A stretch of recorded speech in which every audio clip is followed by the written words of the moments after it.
Hello, Manish. I'm Yeah. here. Yeah, good morning to Professor Bernie, and good afternoon to all the participants who are joining. As we know, we are in day 3. So Professor Bernie has sent all the slides, so I have circulated among the participants. So without taking much time, so I think we know the agenda for today. The agenda would be looking at the adversarial part from the attacker's point of view. So that is what is the agenda for today. So we are passing it on to Professor Bernie for his talk. Sir, please. Okay, thank you, Manish. I mean, I apologize for the 5 minutes delay, but I had to restart my Wi-Fi router because I had the problem with the connection, so I had to switch it off and start it again. So now it's okay. So okay, I have to share my screen first.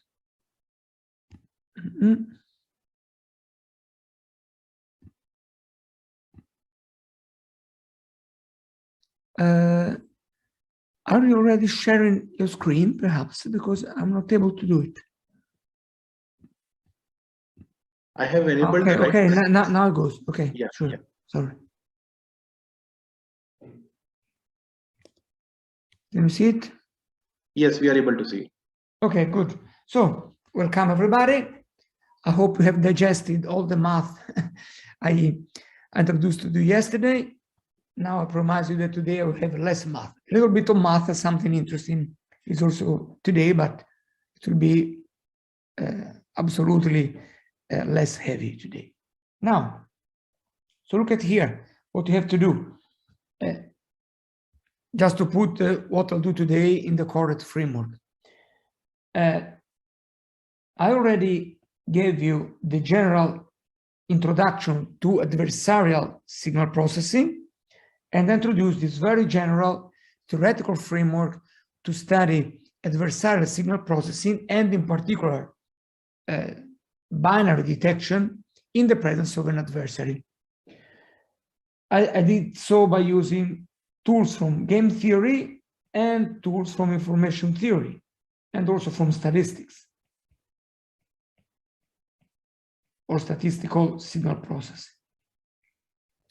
Well, now I want to turn to a more specific, a little bit more narrow field where the presence of an adversary may have its effect, and that is adversarial machine learning.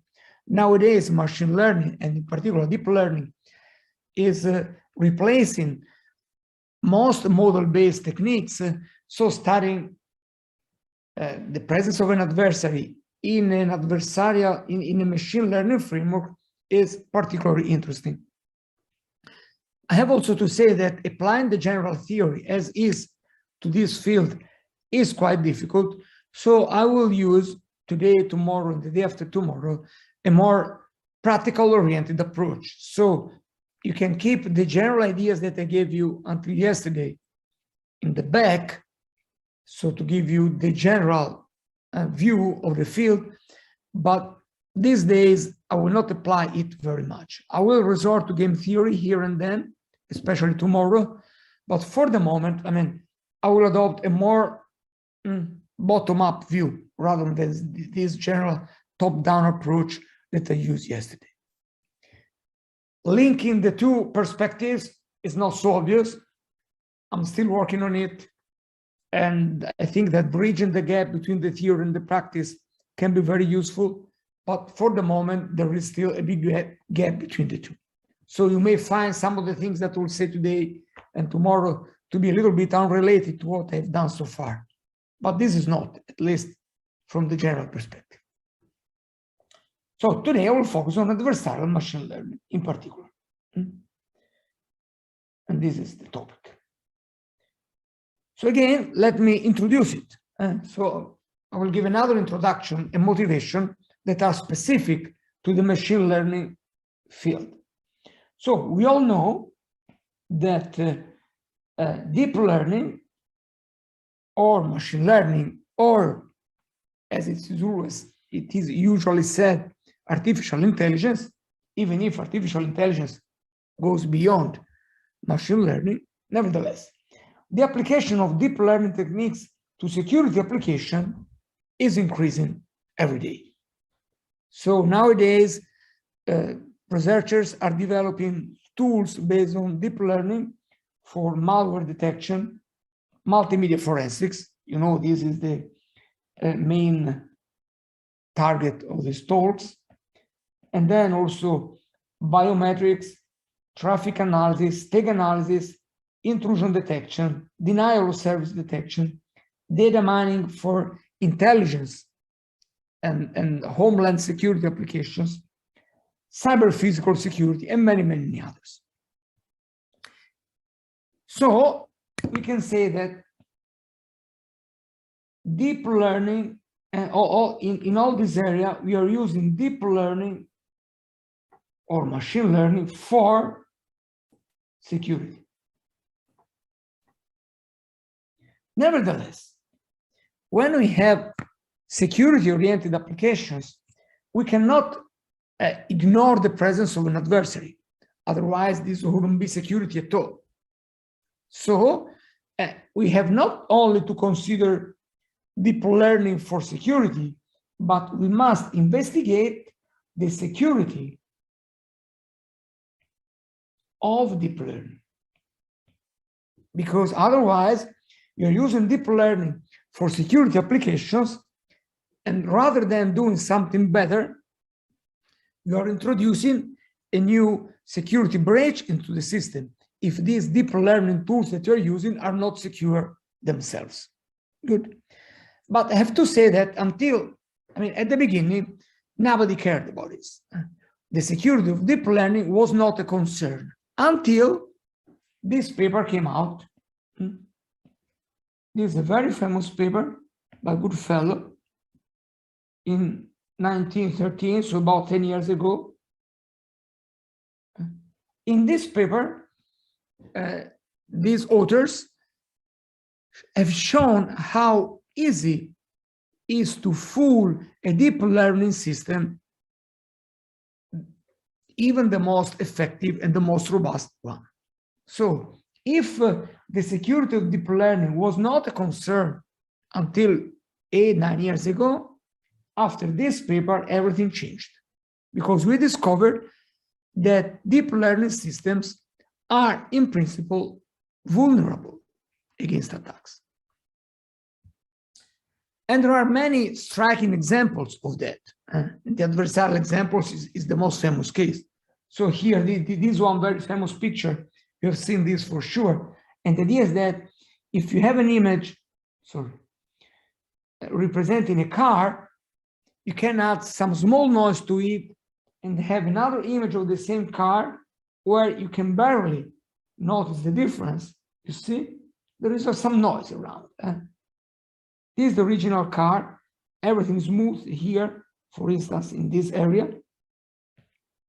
If you look at the image after the attack, you see there is noise here. The image is not as clean as it used to be because this noise was added to the image.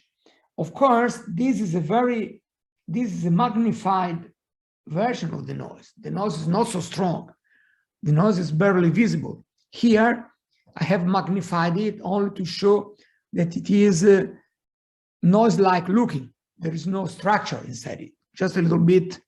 Now you can barely see maybe the wheel here and the yellow car in the back. But adding this small amount of noise that you can notice, but to our view, this car is still a car, the CNN that was attacked changed the classification from a car to a toaster, and this is not a toaster. And the same here, this is a panda, and here you have a noisy version of the panda. The noise is barely visible, you see, is almost equal, and the noise is this one. But after noise addition, the CNN classified this panda as a monkey, as a gibbon, which was of course wrong, because we humans can really see that this is a panda and the one above is a car. So these CNN classifiers that work so well in general can be fooled very easily with examples that would not fool at all a human viewer. And there are other striking examples. In some cases, this is another very famous paper, you only need to change 1 pixel to make the network fail. So for instance, I mean, these are very low resolution images. Going to high resolution is a little bit more difficult, but I mean, this still applies. Here you have a picture, and this is of course a sheep, but changing this single pixel here makes the network fail and think this is a car. This was a horse that is misclassified as a frog by changing 1 pixel. This is a deer classified as an airplane, and many others. A bird classified as a frog. Again, a deer classified as a dog. A horse as a dog. A car as an airplane. By changing only 1 pixel. So what's happening here? These networks work wonderfully, but, and this is similar to what I said 2 days ago. If I add some random noise to these networks, they will continue working perfectly. They're very robust against random noise. But if the noise I'm adding has been designed carefully, just 1 pixel here, but the right pixel in the right position, then the network fails. Even here, I add a small amount of noise. This looks like random noise, but it's not random. This noise has been particularly thought to misclassify these images in this network. So it's not random noise, it's tailored, fine-tuned noise. And this does not apply only to digital images. These examples is also famous. It has been shown that you can bring these attacks into the physical domain by modifying the images. So this was a way to attack a biometric face-based recognition systems. And it was shown that by adding these fancy glasses, you can misclassify the identity of these persons. And this, again, is not a standard attack because people do not wear these kind of glasses by chance. But if you know how the CNN works, you can build these particular glasses with this particular noise in it, so to misclassify your identity. And not only this, this is again another example, and not only digital, these are other examples in the real life domain. This is a traffic sign that was modified in the physical domain with these patterns here by adding this kind of noise. And when this traffic sign is rescanned by a camera, is misclassified as, I remember, I think it is a turn right signal or something like that. And even for videos, this is an example. Does this video work? Oh no, this is PDF, so it doesn't go. I'm sorry. There's no PowerPoint. Nevertheless, this is a turtle, a model. It's not a real turtle. It's a model of a turtle, a plastic turtle, where the upper part of the turtle has been painted in a particular way. And when this turtle is framed by a camera in a moving video, this turtle is classified as a rifle.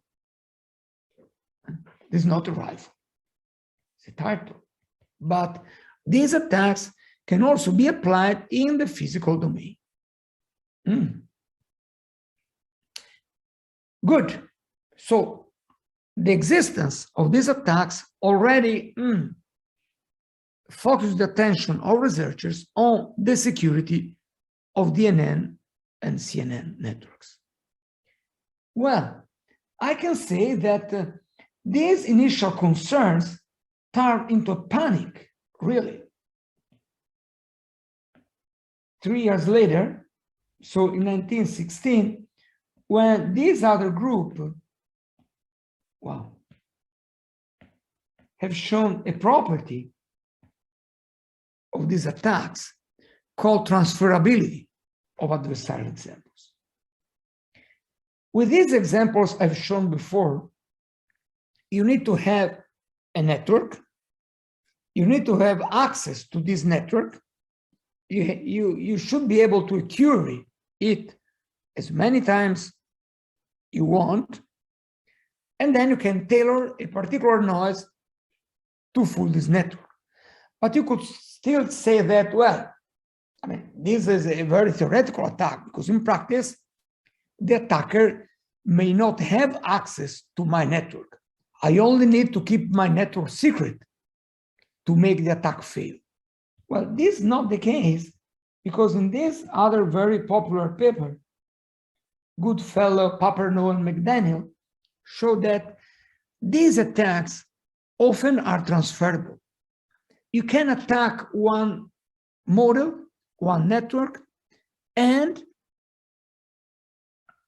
if you use the same image, the same noise on another network, the network can still be attacked. And this is one of the examples reported in that paper. Then transferability of the attacks was proved again later, and it turned out to be even worse than this. But I mean, here you have 5 DNNs trained for the same for the same task.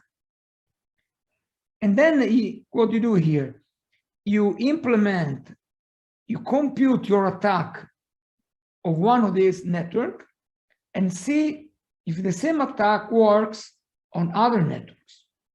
Of course, when you are on the diagonal, you are in a good situation because the source and target networks are the same. So this means that you can attack these networks, these images, with 80%, 86, 84 probability in general. But very often, an attack thought for instance, network E, if it is applied against network A, it still retains 75% success rate attack. Again, here, B against C. In some cases, it's not so successful, but you have at least 49, so around 50% probability that the attack works also when it is used against a network different than the one for which the attack was thought for. Sometimes this also applies when you change from one kind of machine learning system to another. Here, you're attacking a DNN and see if this works against DNN, SVM, KNN, and others. Not always, but sometimes you can also transfer when you change the kind of architecture you have in mind.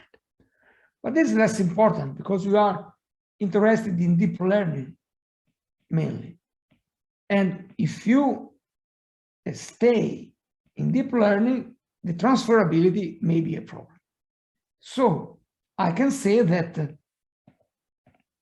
when this property was discovered, well, at this point, concerns about the security of deep learning techniques raised to a very high level.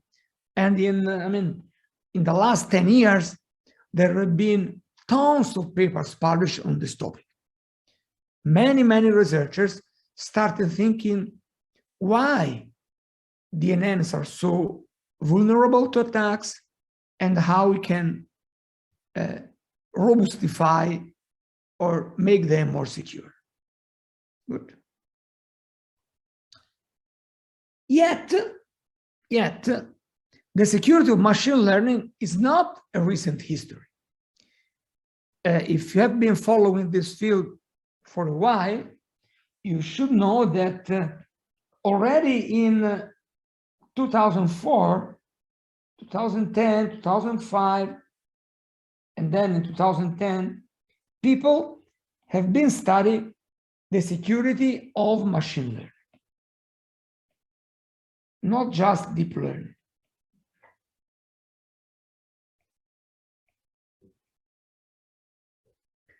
And this is a bit strange because in this period, say about 15 years ago, or almost 20, people didn't care much.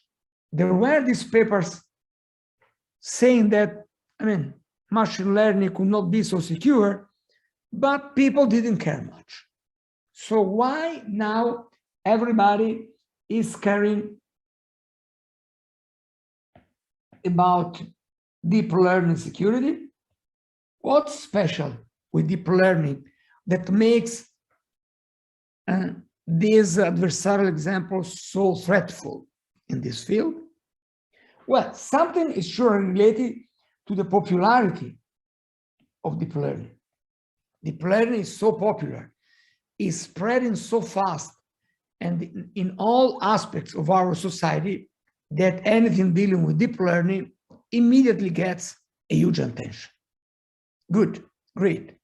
But as I will try to show you this morning, there are some particular features of deep learning that makes deep learning architectures particularly vulnerable to adversarial attacks. And basically, the reasons are these three. I will elaborate on this later. So the partial dimensionality, the fact that deep learning tools work directly on the pixels rather than on features, and there are no handcrafted features. And then a lot of this has to do with the backpropagation, with the existence of backpropagation algorithms to optimize the attack. And this does not exist for other kinds of machine learning tools. So I will try to explain this morning what's so special with deep learning. Good. So given this, what is the goal of today's lecture? To give a general overview of machine learning security, then focus on deep learning security and explain why deep learning is so special with regard to security. And then try to overview which are the challenges that an attacker has to face with in order to develop a good attack against a deep learning system. So today, I'm going to take the point of view of the attacker. Tomorrow, I will take the point of view of the defender. So let us start from the beginning. Before I do that, do you have questions, observations, some curiosities?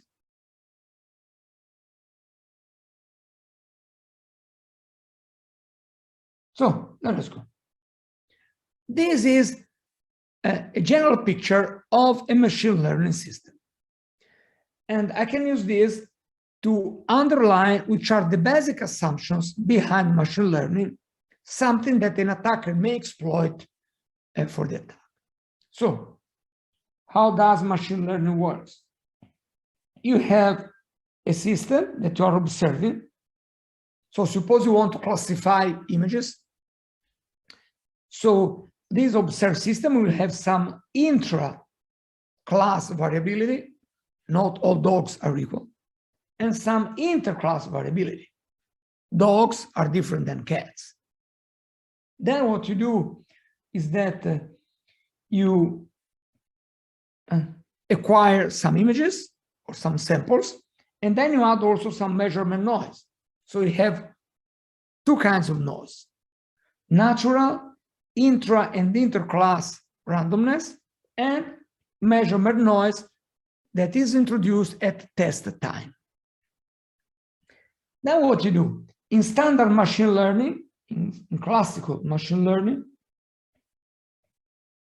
you extract some features, and then you use these features to train your machine learning system, for instance, an SVM, and then you apply this train detector classifier to test data. So here you have training, and then you have testing. In deep learning, the feature extraction module does not exist because the features are learned during training as well. So the deep learning route to machine learning is to skip the feature extraction and train your architecture to extract the features, the best possible features for your problem. Good. And this is part of the huge success of deep learning. You don't need to have this feature extraction. Great. Then everything works if these two conditions are verified. Training and test data should follow the same statistics. In other words, the training data should be representative of what you will find at test time.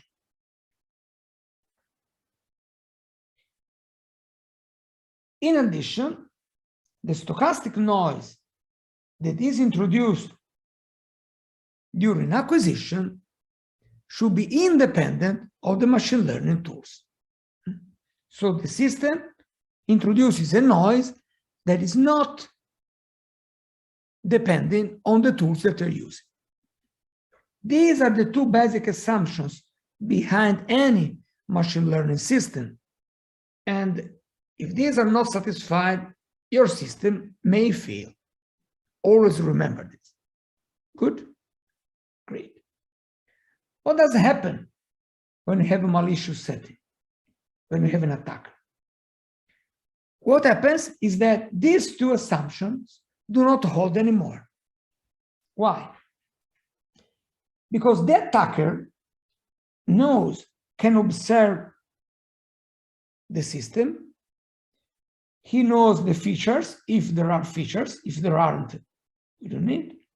And he knows possibly everything about the training algorithm and about the trained detector. And so what the attacker can do is that he can introduce a measurement noise, because the attacker here, I suppose that it works. I mean, okay, he can add some noise for which the independence assumptions does not work anymore. Why? Because this noise is explicitly thought to fool this classifier. So the noise introduced by the attacker depends on the machine learning tools, something that contradicts the basic assumption behind machine learning. So there is no guarantee now that machine learning will work. In addition, the kind of variability, the kind of noise that the attacker will introduce is something that is not part of the natural intra and interclass randomness. And so the statistics at training testing time may be different. So even this new assumption may not hold. The training data is not representative of what the system will see at test time, because the attacker works only at test time in this particular example. Good. So look at this. Likely, during training, this CNN has never seen images with one bright pixels here and there, because this one bright pixel is not something that you find usually in normal images. And so the attacker may exploit this to his for his goals. Good. So the vulnerability of machine learning comes basically from these two observations. The noise introduced by the attacker is not independent of the classifier, and it can introduce something that has never been seen at training time. Like, for instance, these kind of glasses. The system has never been trained with people with these glasses on. And so when these glasses are there, and even more, these glasses has been designed in a way that depends on the system fails.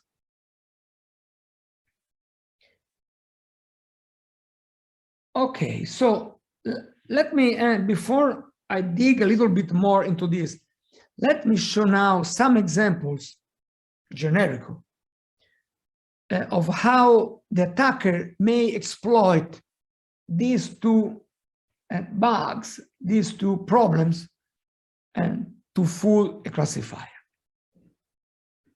To start with, the attacker may use a tailored rather than a random noise. And remember here, the general framework I give you the day before yesterday is useful now. When we speak about security, noise is not random. Noise is tailored. It's thought to work against you. And then we speak about security, which is not robustness. In this picture, I want to exemplify this. This is just a pictorial representation. In a few slides, I will give a precise mathematical interpretation of this. But for the moment, be happy with this figure. I have two classes, C1 and C2. And I have a sample, the red one, in class C1. I want to add some noise so that after noise addition, this sample is misclassified as a C2. Suppose now, and this is not by chance, that there is only one good direction for the attack. The attacker will work only if it goes in the direction of C2. All other directions will keep the sample inside the C1 class. So you see that if I add some random noise without knowing where C2 is, if the noise added during measurements, this could be measurement noise.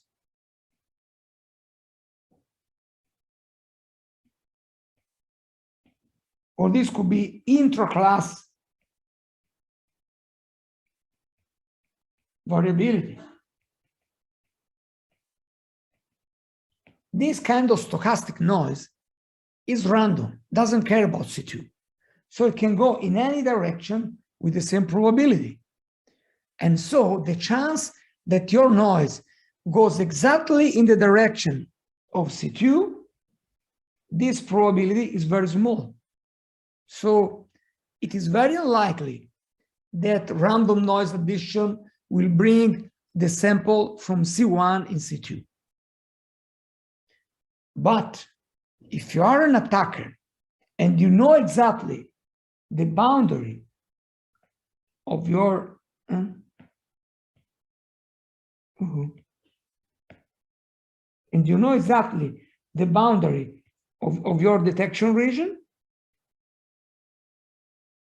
then you know this and can design your noise to go exactly in this narrow direction that is useful to fool the system. And you will attack your system by adding a very small amount of noise. Why? If you go in this direction, you need a huge amount of noise. And if you go in this direction, you will never exit C1. So this is the difference between security and robustness, tailored versus random noise, a noise that depends on your detector and noise that is independent. This is what happens with adversarial examples, exactly.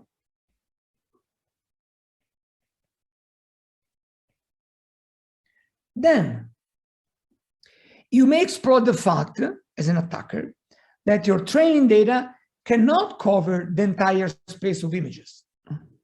You can gather a good training set, a huge training set, but this training set will never span the entire set of all possible images. So if you have examples in this region and this region, there will be other locations in the image space that have never been used during training. And in this part, for instance here, and for instance here, the classifier will work more or less at random. the classifier has never seen these kind of images, so he will decide for one of the two classes at random. If the attacker knows it, the attacker can use the presence of this empty region to design an attack that introduces a small amount of noise, because going from here to there, it is worse than going from here to this close part. Images here are not present in training set. And here I have an example. What is the example? Wow, you go. No, it's broken. Let me retake it. No, my system is. So let me close it and reopen. A moment.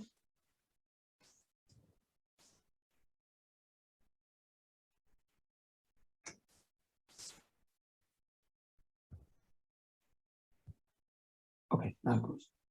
And here I have two examples. Look at this. Faces like this have never been seen during training for sure, because you never have errors in such a way. So maybe a face detector will simply not find any face here. The attacker knows that a face like this has never been used during training, and so it tries to use this part, this empty part of the training space to fool the classifier. Or the second example, this is even worse. Suppose you have a face recognition image, and you feed your face recognition with an image like this, which is not a face at all. The face recognition system network very likely has never been trained on images like this. And so if I'm asking to the network, is this image Mr. Barney? Wow, who knows? Maybe the network says yes. And this is a way to fool a classifier by exploiting the fact that the training set cannot cover the entire space. Images used at test time are statistically different than the images used at training time. The kind of variability at test time is not the same that was used at training time, and the system fails. Another example. The attacker may exploit, may corrupt the labels used during training. And suppose you have the red class here, this is training, this is the blue class, and if you train your system with these two classes, you will end up with this smooth. You will end up with these two smooth regions. Suppose now that you can mislabel some of the examples. This here. You turn this into blue. The classifier will work like this, because the classifier must classify these examples as blue, because they have been labeled as blue. Well, at test time, you can use the presence of this part of the detection region to move other red samples into the blue region with a very small distortion, because at training time, you introduced some kind of mislabeling that modifies the detection region in the way you like. So this is another gain, another problem with machine learning, label poisoning. When you have model-based systems, this is not a problem because you have no training. So there is no label poisoning there. Okay? So given these general ideas, given this general framework, in this course, I will consider two major threats.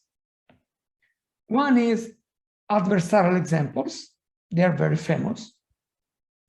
They are carried out at test time, and they are kind of evasion attacks. I will talk to you about evasion attacks later. And I will spend today and tomorrow speaking about adversarial examples. I guess you know them, but I will try to dig more into them. And what I will do on Friday, I will introduce another kind of attack, which are called backdoor attacks, that exploit poisoning of training data for later exploitation, like here. I will not care about this today and tomorrow. I will care about this on Friday. Backdoor attacks are new. Adversarial examples were first introduced in 2013. Backdoor attacks, the first papers are around 2000, maybe 17, but most of them are 2018. So these are new attacks that are getting more and more attention from the machine learning security community. But today I will start with adversarial examples. Good. Clear? Again, stop if you have questions, curiosities.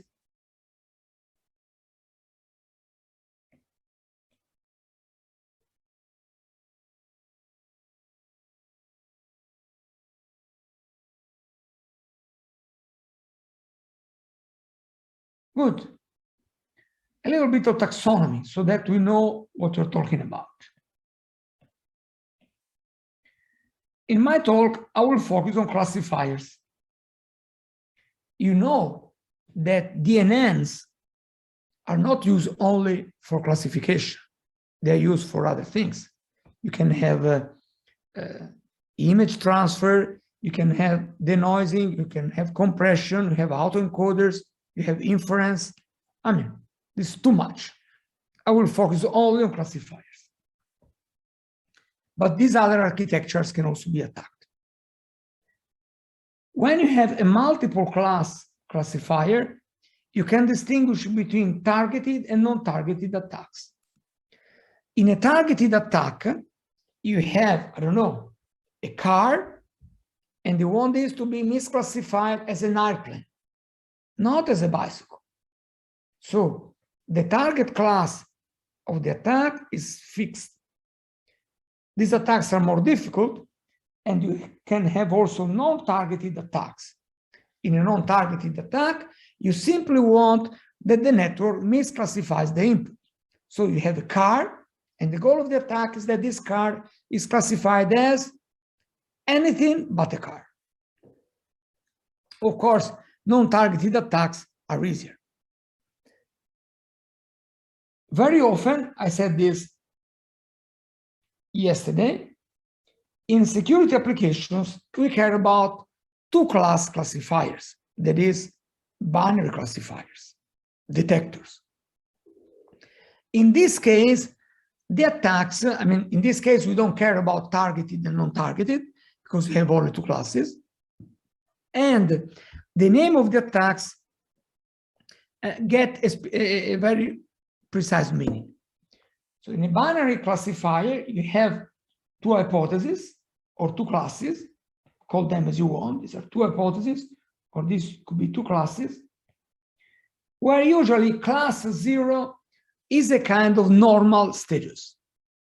Class 0 or hypothesis 0 is the standard state of the system where nothing special happens, while H1 or class 1 usually is a kind of dangerous situation where you have to do something. So the row tells you the ground truth, and the column tells you the decision. Everything is okay if you are in the diagonal, while if you are out of the diagonal, you are making an error. And depending on the kind of error targeted by the attacker, you can have an evasion attack or a denial of service attack. Evasion attacks means that you take an input produced under a dangerous or anomalous state, and you want the system classify this as a normal state. This is an evasion attack because you want that the system does not does not recognize the presence of a possibly dangerous situation. Here you work when there is something to hide. The other kind of error is that you are in a safe situation and you want that the system thinks you are in a dangerous situation. You want the system to think that there is something anomalous while there is not. Maybe you want the system to think that there is, an intrusion going on when there isn't. If this happens, the system reacts in some way, and then maybe the service that you are targeting is no more available. And then in this box here, we speak about a denial of service attack. The system is in a safe state, but thinks to be in a dangerous state. And so the service is no more available. Very often, with adversarial examples, we target evasion attacks. And attacks can be carried out at training time and or test time. As I told you, today I'm focusing at attacks carried out at test time. So if we look at this general picture here, the attacker interferes only during testing and not during training. Good. Now, whenever you have to attack a system, whenever you think about security, you have as the very first basic question, care about the knowledge that you have. Knowledge is important to win your battle if you are an attacker. Here I have two mottos, one from ancient China and the other from more recent fantasy books. But in any case, we know that in a battle, knowing your enemy is the key to your success. Good. This is a parallel view with respect to the game theoretic view introduced yesterday and the day before yesterday. When you know everything about your enemy, this means that you are playing a game where you play second. Your enemy plays first. The defender builds the system. Then you know everything about the system and you can attack it. And you may distinguish two situations: attacks with perfect knowledge or white box attacks, and attacks with limited knowledge. That can be black box attacks when you know nothing, or gray box attacks when you know something. This makes a huge difference. So let us say that phi is your system. Your system will depend on a certain number of hyperparameters. I don't know, the number of layers in the network, if you're using dropout, if you're using convolutional layer, the kind of activation function that you're using, and so on and so forth. Then it depends on the feature space in classical machine learning or the weights of your network and on the training data. In a full knowledge or perfect knowledge scenario, the attacker knows all of this stuff. You can assume that you have a copy of the system that you want to attack, and you know exactly all the details of the system. You can look into it, look at the weights, you know about the training, you know absolutely everything. In this case, you can mount very powerful attacks. Then your attack may be targeted and non-targeted. And so, I mean, what can I do? I cannot say everything. In this talk, I will focus on non-targeted attacks. The extension of what I'll say to targeted attacks is possible, but not trivial. And in any case, in security, we often care about a binary case. And in a binary case, there are only two classes. So whenever you misclassify, you go into the other class. So in the binary case, targeted and non-targeted attacks are the same. So the goal here will be to answer the question, is there a special relationship between deep learning and adversarial examples? But before doing that, why this has to do with adversarial example?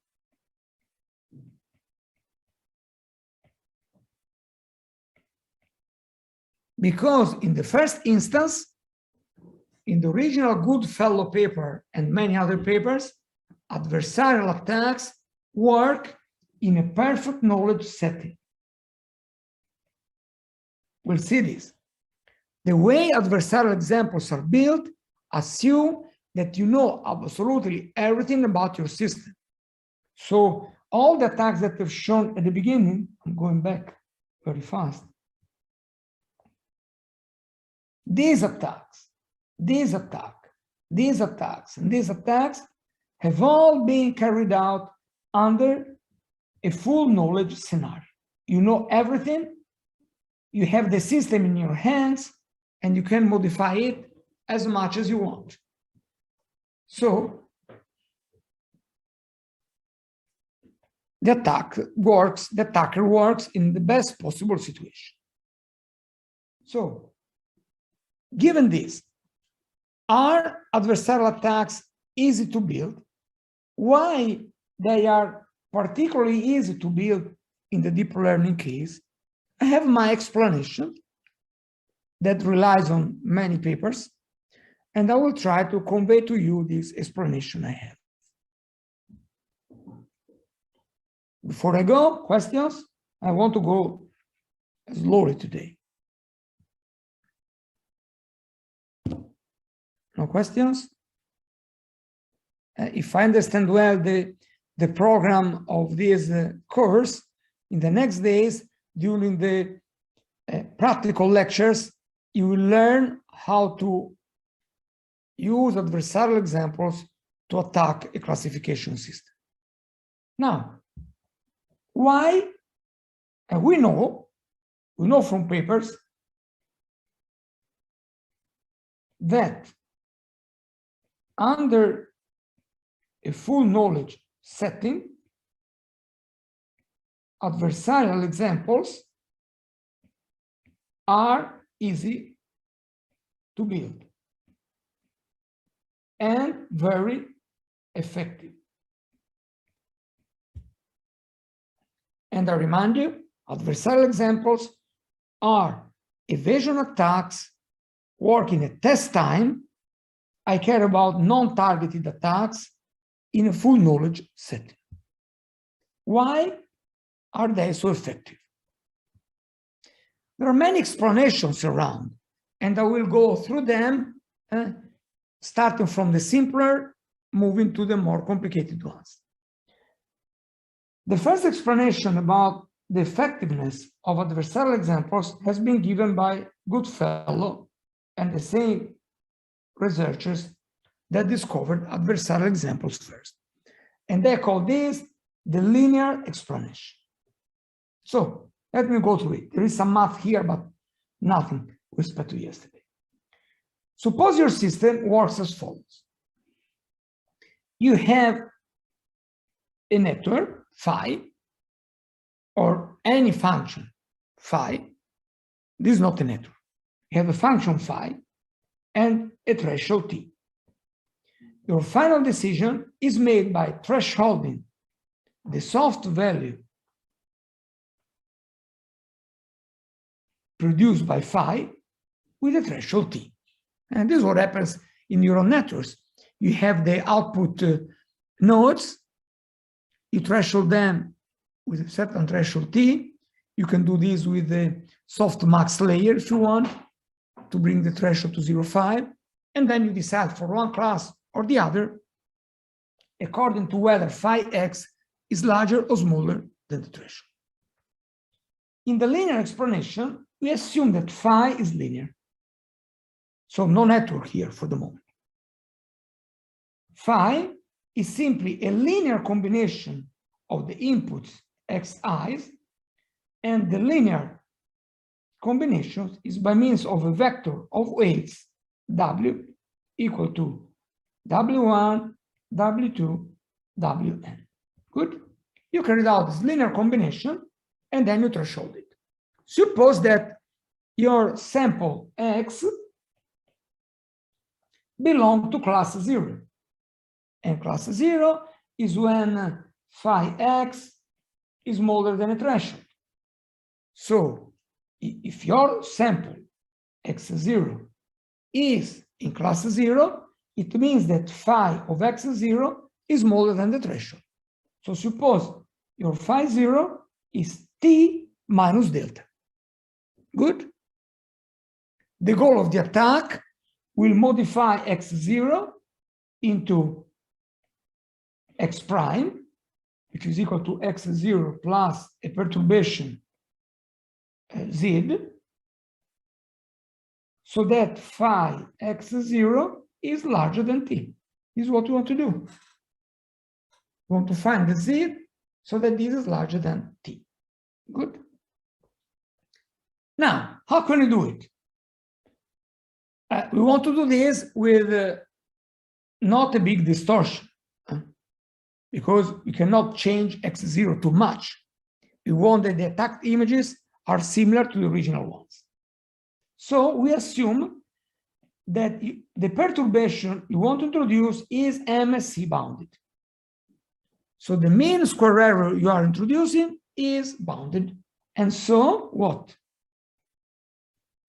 The sum of the perturbation, because Z is the perturbation, so Z is your attack, which is given by Z1, Z2, Zn, and you want that the norm of Z squared, which is the sum of Zi squared divided by n, is smaller than a certain bound, gamma squared. Is the MSE bound. I could get similar results for the infinity norm rather than the squared norm. The situation is a little bit different. I mean, I will not go into it, otherwise it would take me too much. Good. Now, what can you do to attack? Why not adding a random perturbation? This is random. No, it's not security. Nevertheless, this is a random attack.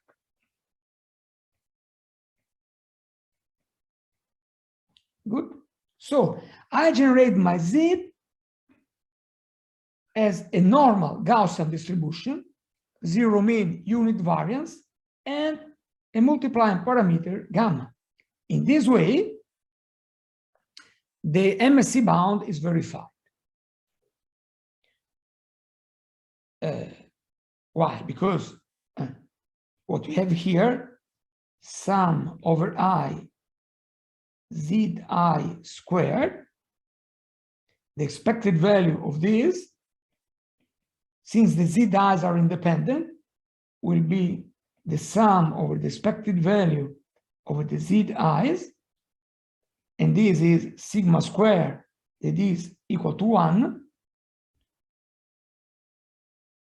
times gamma squared. Of course, you have gamma here. So this sum will be gamma squared times n, and if I take the average norm, this will be gamma squared, and so I'm satisfying the bound. Good. What does happen to phi if I add this perturbation?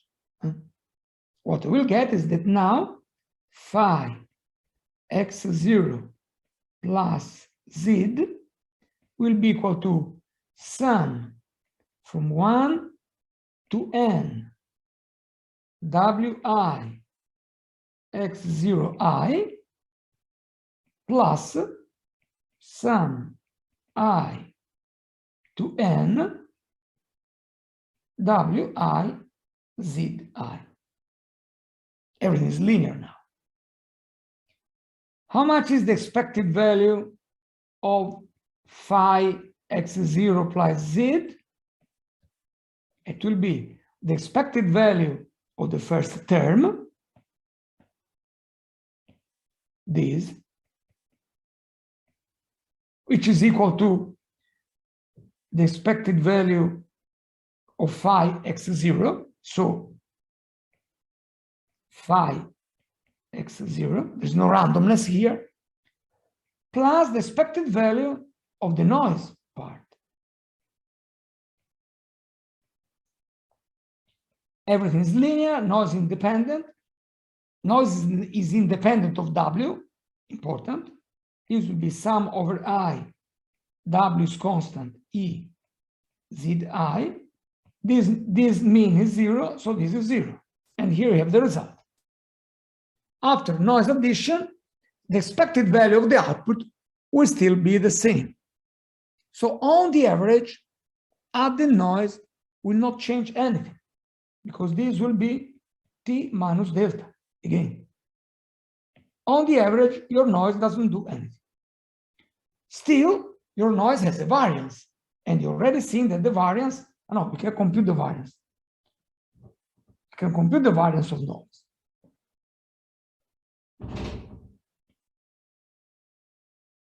Good. How much is the variance of noise?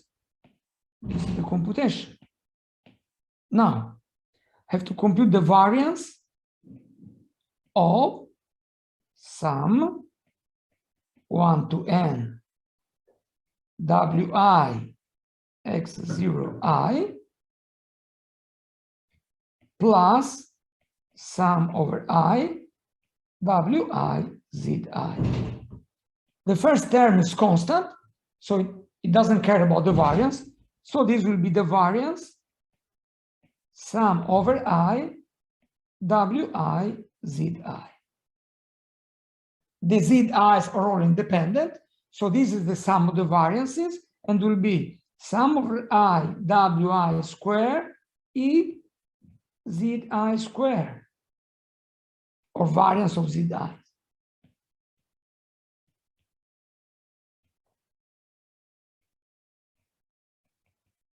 This variance is gamma squared, and so this part is the norm, the square norm of W. Gamma squared is constant, and the variance of the output of the network after the attack will give gamma squared norm squared of W. Good. So what happens after the attack? Before the attack, this is the threshold T. This is what you have before the attack. And this is class 0. This is class 1. After the attack, you have a Gaussian whose mean is the same and with this variance. So after the attack, you have something like this. And there is a certain probability that what you get after the attack is above the threshold. So there is a certain probability that the attack will work. If you want this probability to be large, it is necessary that the standard deviation of the Gaussian is much larger than the distance between these two, so much larger than delta. It should be k times delta, with k big. In this case, with some luck, our probability can be 0.5 at the most, because this is very, very large, and this will tend to 0.5 at the most. But for this to work, it is necessary that this variance is larger than k delta. Go here. This means that gamma, which is your MSE bound, must be larger than this quantity.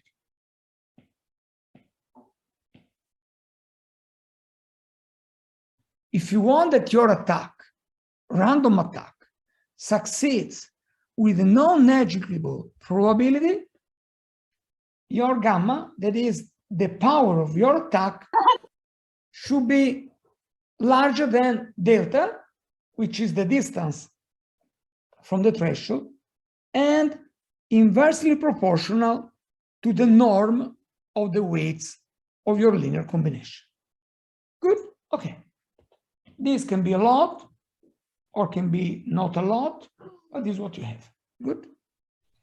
Suppose now you do not want to add a random perturbation. Suppose now you go with tailored noise. Oh, it doesn't work anymore again. Wow. Why? It's too bad. Huh? Let's go here. Okay. So now suppose you have an adversarial perturbation. Now you know everything about the network. So what does it mean here? You know everything about phi, so you know W, basically, and T, and delta. But what is important is that you know W. So now you will add the noise that is parallel to W. So EW is the versor of W. So EW is a vector equal to W divided by the norm of W. So that the norm of EW is equal to 1. It's just a versor. So you add Z in the direction of W. And then you adjust the strength. You have gamma and square root of n. In this way, the norm of Z squared is equal to gamma square n, norm of VW square, which is 1. This will be gamma square n, and hence the norm of Z divided by n is equal to gamma square. So you satisfy the MSC bound. With this particular noise, the mean square error you are introducing is again gamma square. Good? Now, let us compute what happens to phi when I add this particular kind of noise, which is no more random. So there is no variance here. Here we have just one particular value. What does it happen? So phi x0 plus z now is equal to sum over I, wi x0I, as usual, plus sum over I, wi, this quantity, that is gamma, square root of n, E, wi.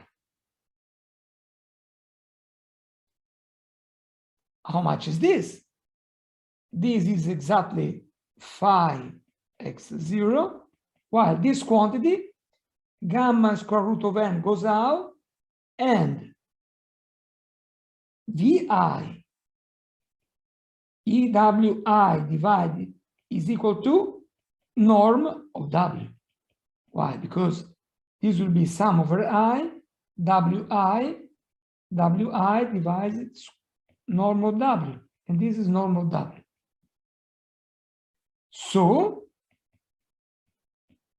now what you get after the attack is this quantity. The perturbation on the output is no more a random variable, is no more zero mean, is a positive quantity, always positive, because the normal W is positive. And if you want the attack to succeed, it is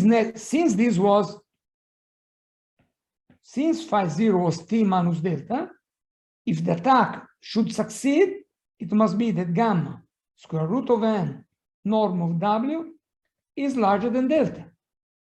And hence, gamma, your MSC, should be larger than this quantity. And you see that there is a big difference with respect to what you had before. Before, you had only there was this k larger than 1, maybe 2, 3, and then there was delta divided by square root of n. Now you have again delta divided square root of n. But then you have also a division by square root of n. If n is large, the presence of the square root in the denominator tells you that you are able to attack the system even when gamma is very, very, very small. You only need n to be large enough.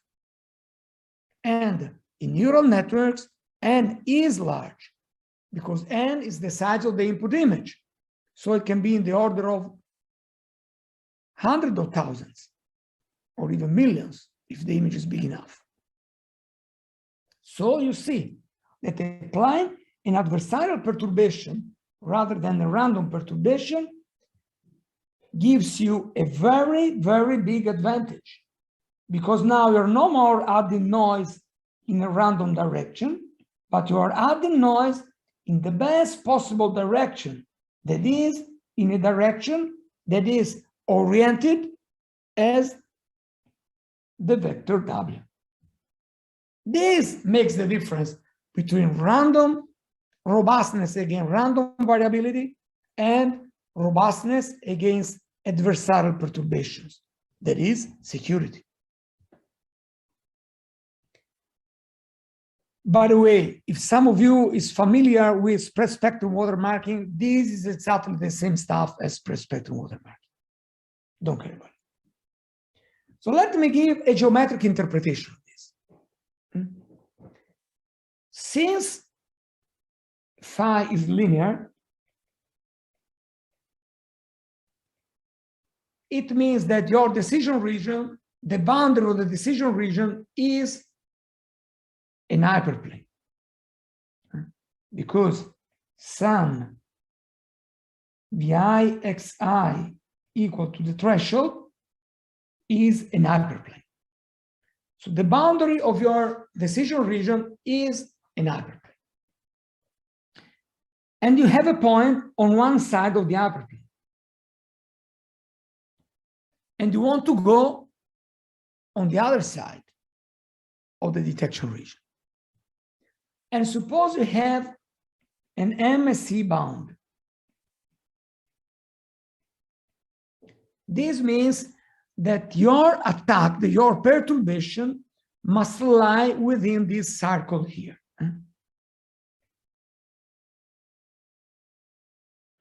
Good, because you cannot move. This was x0. And this is the perturbation z. So you cannot move more than a certain bound. What happens here? The attack will succeed if the direction of the attack is a good one. If you move into this arc, the attack will succeed. If you move into the outer arc, the attack will not succeed. So if you run a random attack, a Gaussian random attack, where all the directions are equiprobable, your attacks will succeed if you are inside this arc, and will not succeed if you are out. How much is the probability that the attack will succeed? Since with Gaussian noise, your noise, your perturbation is distributed uniformly over the surface of your bound, the probability of success is the ratio between this arc or this spherical cup and this other spherical cup. If the spherical cup of good directions is equal to the spherical cup of wrong directions, then you will succeed with probability 0.5. If it is smaller, as it is here, you will succeed with a probability that is lower than 0.5. Good. So let us consider the ratio of these spherical cups. I'm considering here, I split this in two because everything is symmetric, and I consider the surface of a spherical cup of angle theta in n dimension, this part, and a spherical cup with angle pi minus theta, dimension n, this part. These areas, these areas can be computed with calculus. This is related to the theory of hyperspheres. And if you fix theta, so if you fix the distance between your sample and the boundary, so in a sense, if you fix delta in the previous slide, for any fixed theta, when n goes to infinity, this ratio goes to 0. This looks strange, but it's not.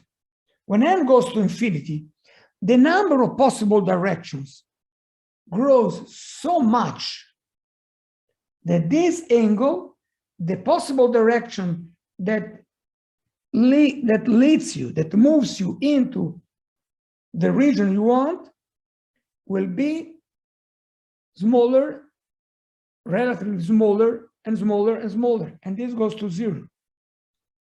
If you are on a hypersphere in Rn, and n is big, if you choose a spherical cup with angle theta smaller than pi, the ratio of the correct directions with respect to all the others tends to 0. In other words, if you are in these hyperspheres and you want to take one point at random on the surface of the hyperspheres, and you want to know the probability that this random point falls into a spherical cup of angle smaller than pi, when n goes to infinity, this probability tends to 0.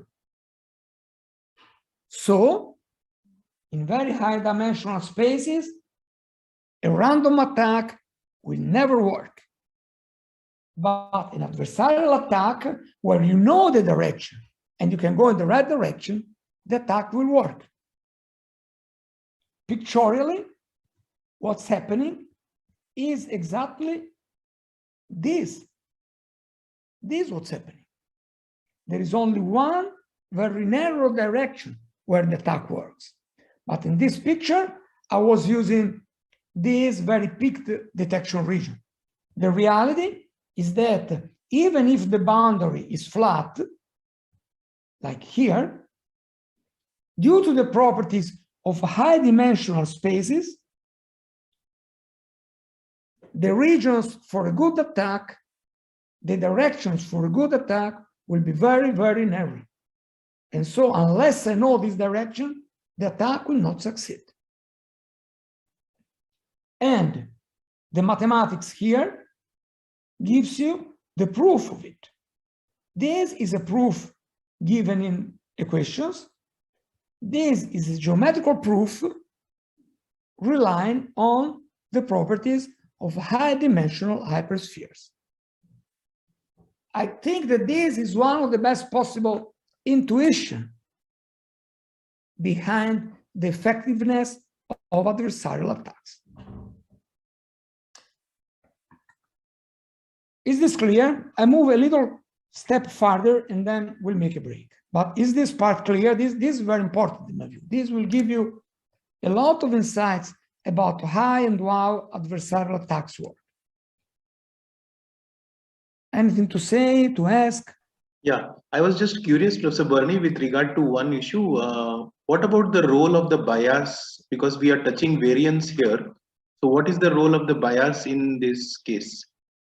For the moment, here I'm using a linear explanation. This is not a network. What I have here works perfectly when you not have any bias here. Yeah. So here So this was like this dot product did not have any bias. So if there is a presence of a bias. I will move to the networks in 1 minute, but I don't think that the bias make any difference here, because if you have here sum over I from 1 to n, wi xi, Yes. plus bi, then this will be exactly the same as before, plus a big B. And if this is equal to t minus delta, then I want to increase this part by delta. And the bias basically is constant. Okay. It does not have any effect on the perturbation. So this works also for affine models, not only for linear models. Right. Yeah. So, but networks are not linear. So does this interpretation work only if a network is linear? No. It works also if the decision boundary and the function phi is smooth enough. Because if the network and the function is smooth enough, I can use a first order approximation. And then you have the bias, by the way.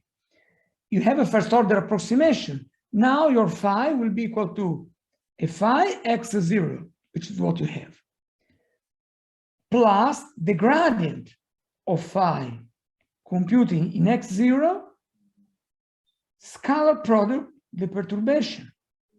So the effect of the perturbation on your function will be again linear, will be the addition of a linear term to your starting point.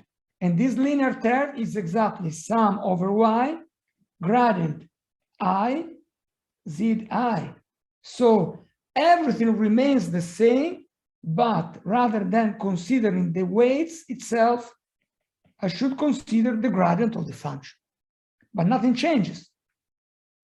So now, for a good attack, the z should be not aligned to the weights.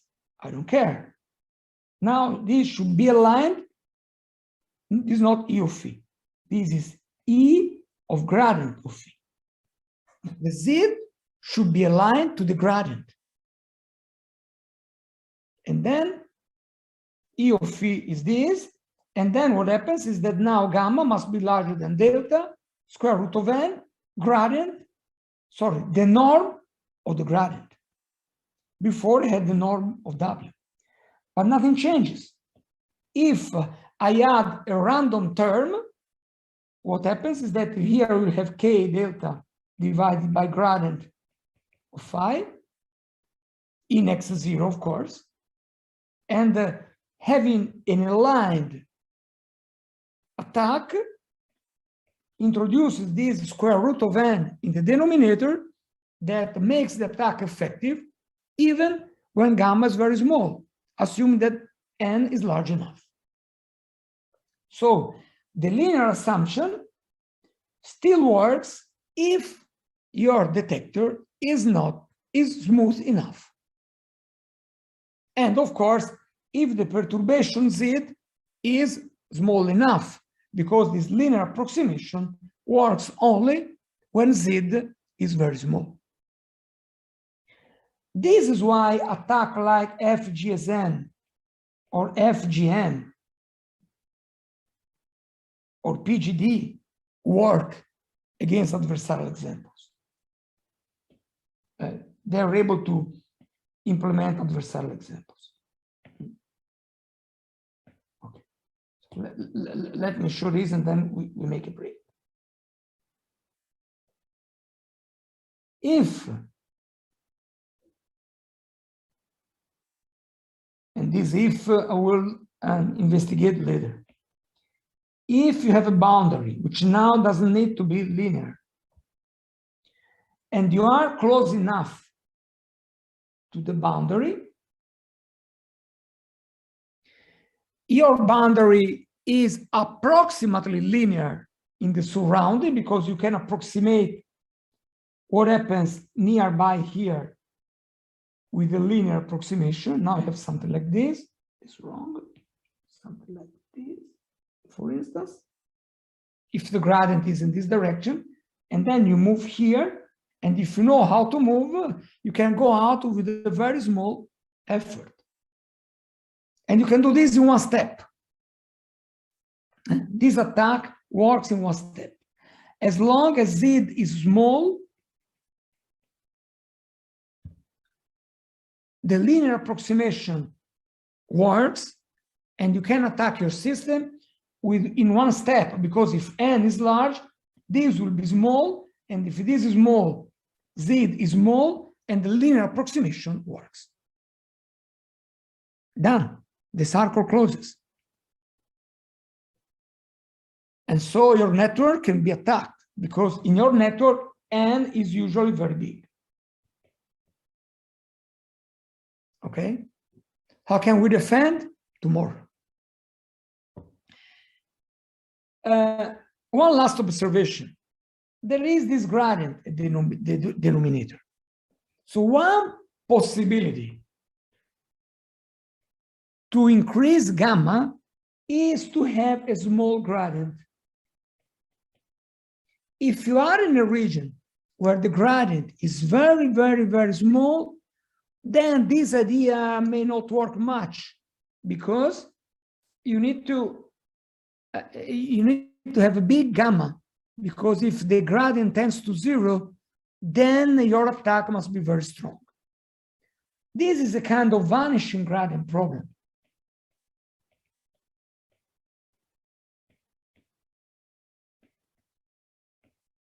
That applies not only to networks, but also to attacks. And in fact, the initial versions of the attack, those introduced by Goodfellow in that famous paper, rely on gradients. So the FGSM works like this. But then other researchers found that in some cases, for some networks, this gradient can be too small, and then the classical version of the attack does not work because of these vanishing gradient problems. So they came out with other solutions that I will talk about tomorrow, to implement an attack also when the gradient is very small. And this simple interpretation does not work. Nevertheless, with these ideas in mind, you now know why adding a random noise to a car does not transform the car into a toaster, and does not transform a panda into a gibbon. But if you build your attack in this way, you know the gradient, then you can easily transform a car into a toaster, because n is big there. And you can do it. And that's what you're doing. And of course, you understand from here that this attack works in a perfect knowledge scenario. Because if you want to compute the gradient, this is the gradient of the output of the network, of the soft output, with respect to the input. This is the gradient with respect to x0, so with respect to the input image, not with respect to the weights. In backpropagation, we usually compute the gradient with respect to the weights. Here we compute the gradient with respect to the input. Well, in order to compute the gradient with respect to the input, you need to apply your backpropagation algorithm. So you need to know all the weights of the network. Otherwise, you cannot compute the gradient. It's very difficult. Computing the gradient in a forward way is complicated and inaccurate, while computing the gradient by backpropagation is easy and fast. But if you want to compute the gradient with backpropagation, you need to know all the details of your network. So these kind of attacks work only in a perfect knowledge scenario. Otherwise, after the break. So this is the first part. I stop here. Are there any questions, observations again? Otherwise, we make a 15 minutes break, 15, 20 minutes break. Yeah, I think it is okay. I had just one question. So how do we overcome this vanishing gradient problem with a ReLU, or by using a ReLU unit or using some regularization? So how do you come out of? For the attacker? Yeah, for that. I have some slides about this tomorrow. Okay. Basically, the best attack against this vanishing gradient is the Carlini and Wagner attack. And I guess you know about the Carlini. Yeah. Carlini and Wagner attack. And their system is exactly thought to avoid this vanishing gradient. And to start with, they do not apply the attack after the soft max. Right. Because the soft max really push the vanishing gradient, because if you work far away from the linearity part, you have a vanishing gradient. And that's why Carlini and Wagner applies the attack at the logits level. Because at the logits level, this vanishing gradient is less important. And they also apply other corrections to avoid falling into this vanishing gradient problem. Okay. Professor Bernie, I have one question. Sure, go. So attack on data set means attacks on X0 or attack on phi, both are same. Attackers want to change the data, or they want to change the data, exactly. So yes. So this phi could be any learning model or any model. Am I right? The phi can be, okay, right. So if phi can be any layer, exactly. If it is the last layer, you attack directly the final output. Yes. But you could attack this and at the intermediate layers, and this works the same. You only need to back propagate from the middle layers down to the input. Sure. Okay. So we are saying that through phi, it will be affected by X, on X. Through phi means through network. Yes, phi is fixed. Network. But if you add the perturbation at the input, the output will change. Okay. So Sure. phi is a combination of weight W and X both. Yes. Phi is a combination of X and W. Allora, in the linear case, it is a linear combination. Yes, or in non-linear case, some other. So attackers in a non-linear case, if you want to apply this analysis, we need to linearize the phi, and so this model works only for small perturbations. Okay, so because when the perturbation is small, you apply, this is the first order Taylor expansion of the phi. Okay, so this works only when z is small, but in adversarial attacks, we look for small z. Small z. So attackers can change the X as well as attackers can change the weight W also. Or it's the same? No. They cannot change the W because the network is fixed. We change the input. W is fixed. Okay. We change only the X. Only the X they can. Okay. Thank you. Others? Yeah. Any other questions from any other participants? Please can go ahead, or you can use the chat box. I think we can take a break of 15 minutes. People who have questions can type in the chat box meanwhile. So we could reassemble, say, after 15 more minutes. Yes. Yeah. Sure. Right. Okay, good. Bye. See you. I'll get some drink.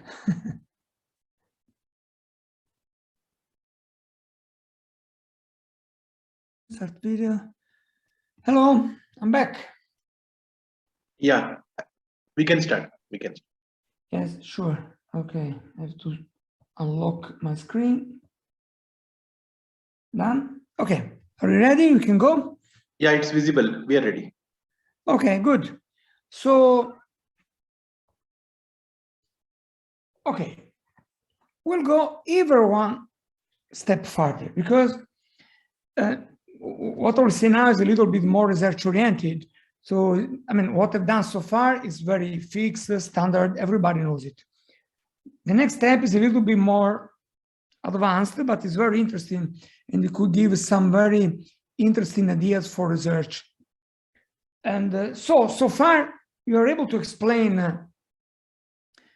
the existence of adversarial examples based on a kind of linear assumption or a linear approximation. But indeed, we can go further. Recently, there has been a new interpretation of adversarial examples. I was also working on it, but these people right before me.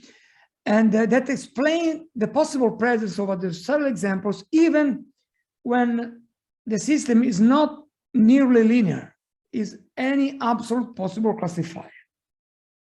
And the idea is that the existence of adversarial examples can be explained by the concentration property of measure or probability. And roughly speaking, this concentration property says that for any measurable set in a high-dimensional Rn space, most of the volume is arbitrarily close to the boundary of the set. This is strange because the idea is that when you go in very high-dimensional space, like Rn, we then go into infinity, the usual intuitive properties of sets and geometry do not hold anymore, and some strange stuff happens. And the fact that here, for instance, the ratio of the spherical cups tends to 0 is one of these effects. But this effect is much more general than this.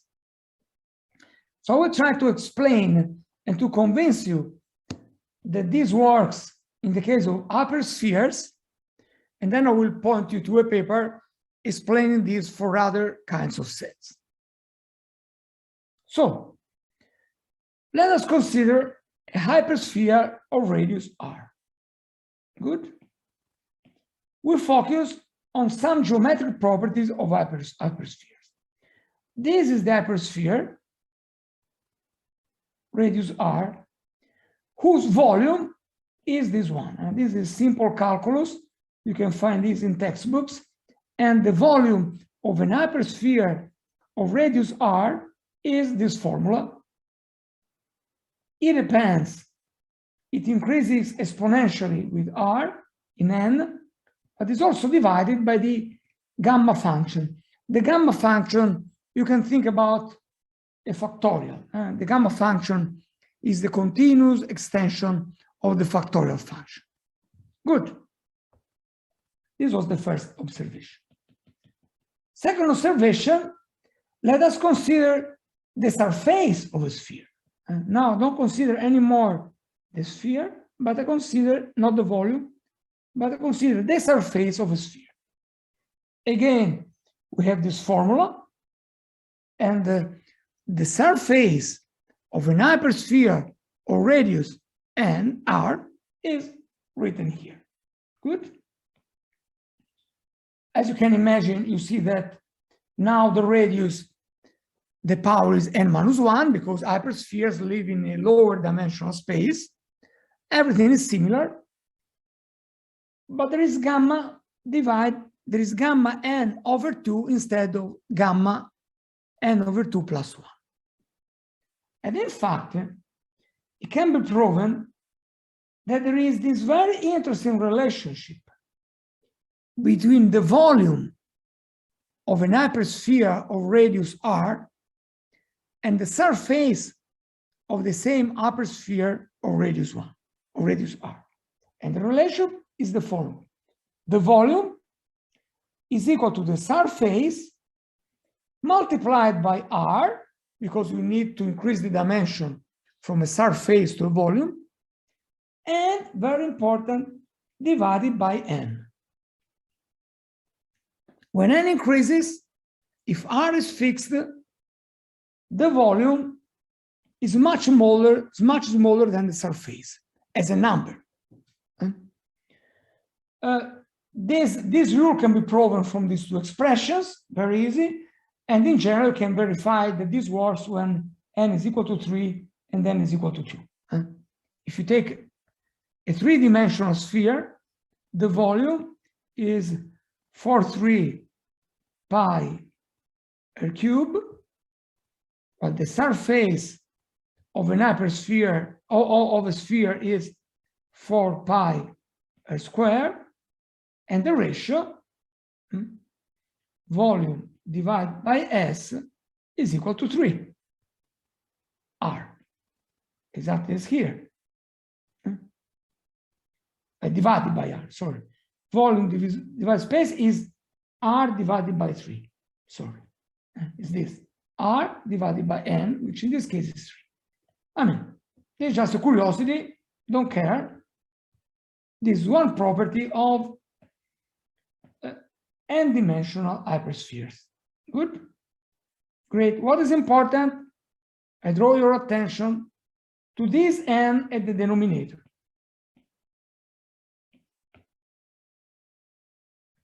Good. Then, last step, last property. If I want to compute the volume of an hyperspherical shell, this,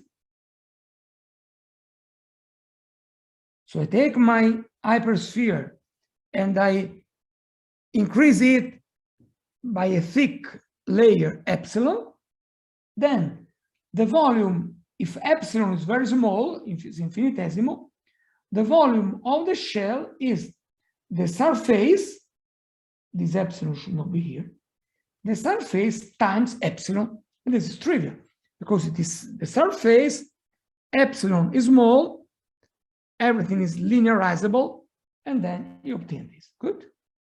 So now, let me consider an hypersphere of radius r plus epsilon. So I want to consider the volume in n dimension of an hypersphere of radius r plus epsilon. And I want to also consider the volume of the same hypersphere of radius r. This tells you how much the volume increases if I add a thin spherical layer of thickness epsilon. Good? And I do it here. The volume of the bigger sphere is the volume of r plus the volume of the shell, which is the surface times epsilon. And this will be equal to 1 plus the surface, the spherical Sn, the spherical shell, no, sorry, the surface we saw before is equal to n, the volume n divided by r. So I put it here. And then the ratio between these two will be 1, which is the part in common, and this quantity, because this goes away, and epsilon divided by r. This means that this, if epsilon is fixed, maybe small, but fixed. If r is fixed, but n increases, then this ratio goes to infinity. What does this mean? This means that if I take an hypersphere like this in high dimension and I compute the volume in a spherical shell, even if the shell is very thin, the volume of the shell with respect to the inner volume of the sphere is infinitely larger. It goes to infinity. Most of the volume is arbitrarily close to the surface, to the boundary. Even because epsilon can be extremely small. We don't care. So the result is that in high dimension, most of the points in an hypersphere are within epsilon of the boundary. This is strange. This is not like our intuition of spheres. In normal spheres, the shell of an apple or an orange is not most of the orange or most of the apple. But in high dimension, most of the points, the by far larger part of the volume is within epsilon of the boundary. And so the idea is that suppose you are in an hypersphere and you have a perturbation. So, and this hypersphere could be, I mean, anything. And you have a point inside the sphere. Is it possible to move this point out from the sphere with a bounded perturbation? For most of the points, yes, because the great majority of the points are close to the boundary. So if I have an hypersphere, since most of the points are within epsilon of the boundary, I can move any point inside to the outside of the sphere, because most of them are close to the boundary, even if the perturbation is very small, because this ratio tends to 0 regardless of epsilon. When n goes to infinity, this ratio goes to infinity, sorry. Wow, that's interesting. But there's more than this. Suppose you have an MSE bounded perturbation. This means that the square norm of epsilon, which is your perturbation, divided by n, must be smaller than gamma squared as before. This means that the norm of the perturbation must be smaller or equal than gamma square root of n. So not only most of the points are close to the boundary, but if you insist on an MSE bounded perturbation, this allows you to introduce a perturbation whose norm increases with n. So let us go back to our problem. I have a point inside this hypersphere, and this could be your class C0. For the moment, this is an hypersphere. I will extend this later. But if I have my decision region, which is an hypersphere. Sorry? Professor Barney, I have one query. I have one query here. Sure, please. So please. Then can we infer that then in higher dimensions, much easy to attack? Exactly. This is what I'm going to say in a minute. For attackers. In high dimension, most of the points or most of the images are close to the boundary, so the attack is easier. Okay. And this has nothing to do with linearity, flatness of the boundary. This is just a basic property of high dimensional space. Data set. Exactly. Okay. Thank you. So this is exactly what I wanted to say. If C0 is your class, since most of the points will be close to the boundary, it's always possible to find a point outside the class that is misclassified. Good. Well, I demonstrated this for hyperspheres. There is a property in mathematics that is the isoperimetric inequality, saying that this holds not only for spheres, but for any possible smooth set. Because you know that for a given volume, the sphere is the set with the smallest surface. So for other regions, this is even worse. If for a sphere, most of the points are close to the boundary, for other shapes, this is even more true, because the sphere minimizes the surface for a fixed volume. That's very interesting. But, I mean, you have to go further, because the sphere example shows that most of the points within an hypersphere can be moved outside with a minimum effort. The inverse is not true, because Rn is unbounded. So while it is true that most of the points inside the sphere are close to the sphere, if I go outside, I can have points that are very, very far away. So this intuition tells you that you can bring point from in to out, but it's not easy.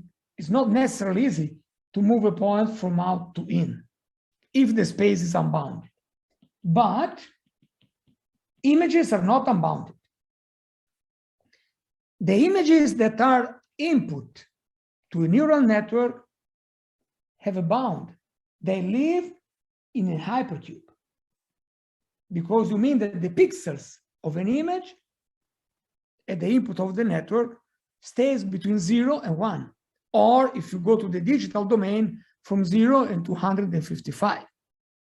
So the space at the input of a DNN is an hypercube. In high dimension. So if you take any possible classifier, not only a neural network, if you consider that your input space is an hypercube, I write this in 2 dimensions, but think about this in n dimension. Any binary classifier, the goal of any binary classifier will be to split this set in 2 parts, possibly non-connected. They can have small holes. They can be very complicated. We don't care. But in the end, any classifier is a partition of this hypercube. Doesn't need to be a sphere. It can be very complicated. But it is a partition. All classifiers are partitions of the hypercube. And in this paper here, 3 years ago, it has been proven, again, that under certain conditions, as usual, but these conditions are rather general. Under certain conditions, good. For any 2-set partition of the hypercube, if the volume assigned to both sets is not negligible, of course, if one of the sets is 1 point only, this does not work. It is always possible to move from one set to the other in both directions with a minimum effort. Because once again, within an hypercube, for any partition, most of the points will be close to the boundary. Assuming, and this for both sets, also for the white sets. This assuming that the white and the color sets have a non-negligible, not infinitesimal mass, not infinitesimal volume. if this is the case, adversarial examples exist for all classifiers, not just for neural networks, because all classifiers will have the same goal, to partition the hypercube into classes. It's not just a matter of DNNs. There's nothing special in DNNs from this point of view. Whenever I want to partition a high-dimensional hypercube, most of the points will be close to the boundary of the partition, and hence adversarial examples always exist. Even if, and this is something for research, even if this partition is induced by our brain. If this point of view is correct, it may be that even for our brain, adversarial examples exist, and they are close to real samples. This is very puzzling. But this is what's said in this paper that I think is worth considering and gives a very general perspective on the existence of adversarial examples that then traces back only to the course of dimensionality. The existence of these examples is only due because the input space of the networks and the classifiers is very, very, very high dimension. Yeah, Professor Bernie, I had one question here. It's maybe although out of context, but since it is written in bracket, including the human brain, so I'm tempted to ask here, does it involve now, if we want to go ahead, some sort of cognition studies, cognitive analysis is needed to ascertain and establish this fact, or has such a study been carried out? Are my two questions. First of all, this is a very provocative question, because in the next slide I will say that there may be something that is not so obvious. But yes, I would be very curious to see if it is possible to build adversarial examples fooling our brain, our eyes, with a very small perturbation. I have some insights about this in the next slides, but this will be very interesting. I would like to know if it is possible to build. And the problem is that we cannot backpropagate our brain. Yeah. And we will see, this is what is special with deep learning, is that, I mean, the special, I will anticipate it. In my view, the special thing is not that adversarial examples exist with DNN, is that we can find them easily. Because this slide points only to the existence of the examples. Maybe it's not easy to find them. Good? So let us see something more. So what this paper says is, are adversarial examples inevitable? Well, 2 points here. 3 points. One is that the theory does not generalize well to infinity norm, but is very technical. The other is that we are not speaking about multiple classifiers here. It is possible, I mean, when you have a 2-class partitions, this works. But when you have many classes partitions, well, what you can do is to move one point from inside one class to the outside. But maybe it's not possible to bring it in any class you want. It is close to the boundary, but the boundary to the outside of the class, not to any other class. So it's possible that only non-targeted attacks are unavoidable, but perhaps targeted attacks are not so always present. In addition, there is this other point, which is already pointed out in the paper. The fact is that most of the images are meaningless. If I consider all possible images in the hypercube, when n increases,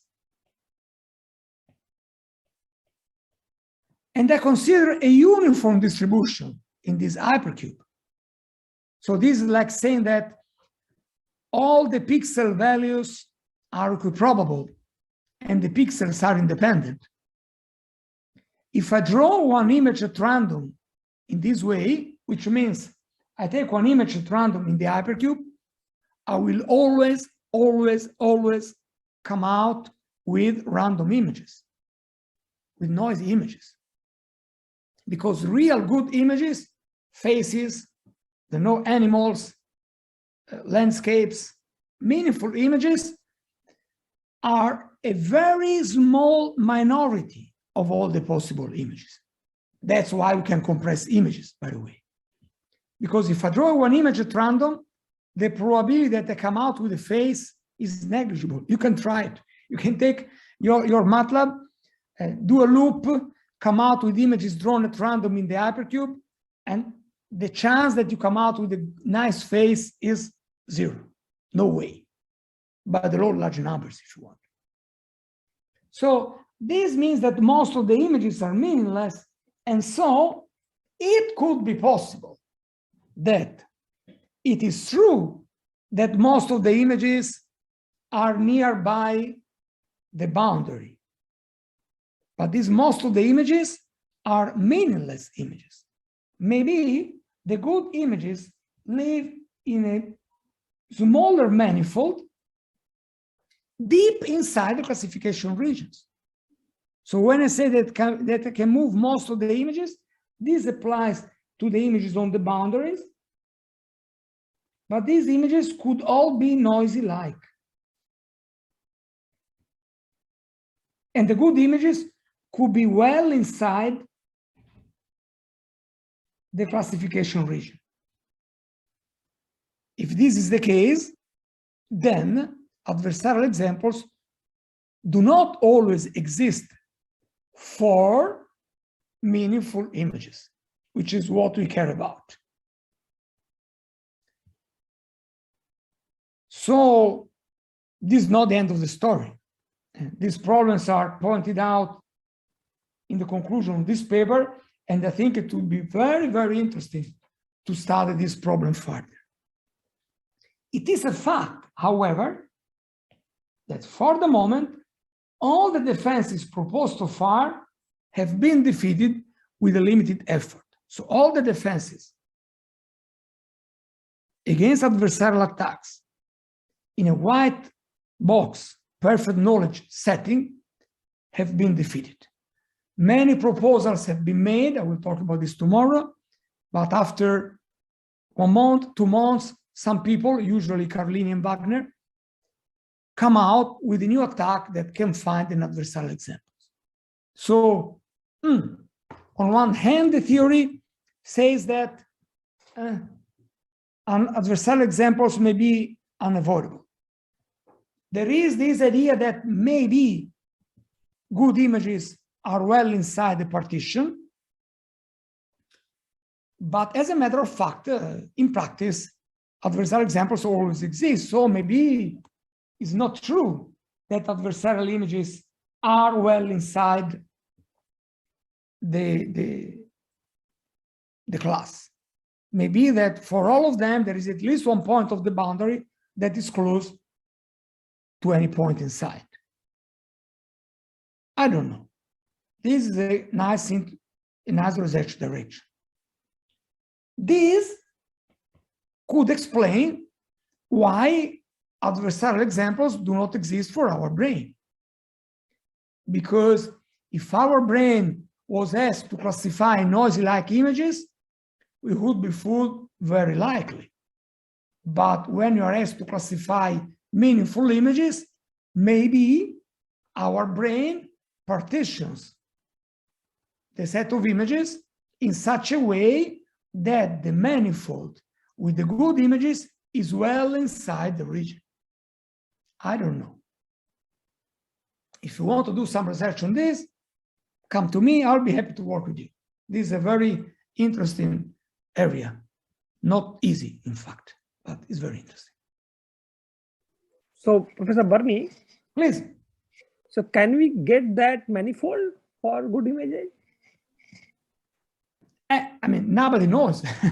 Okay. Nobody has a good description of meaningful images.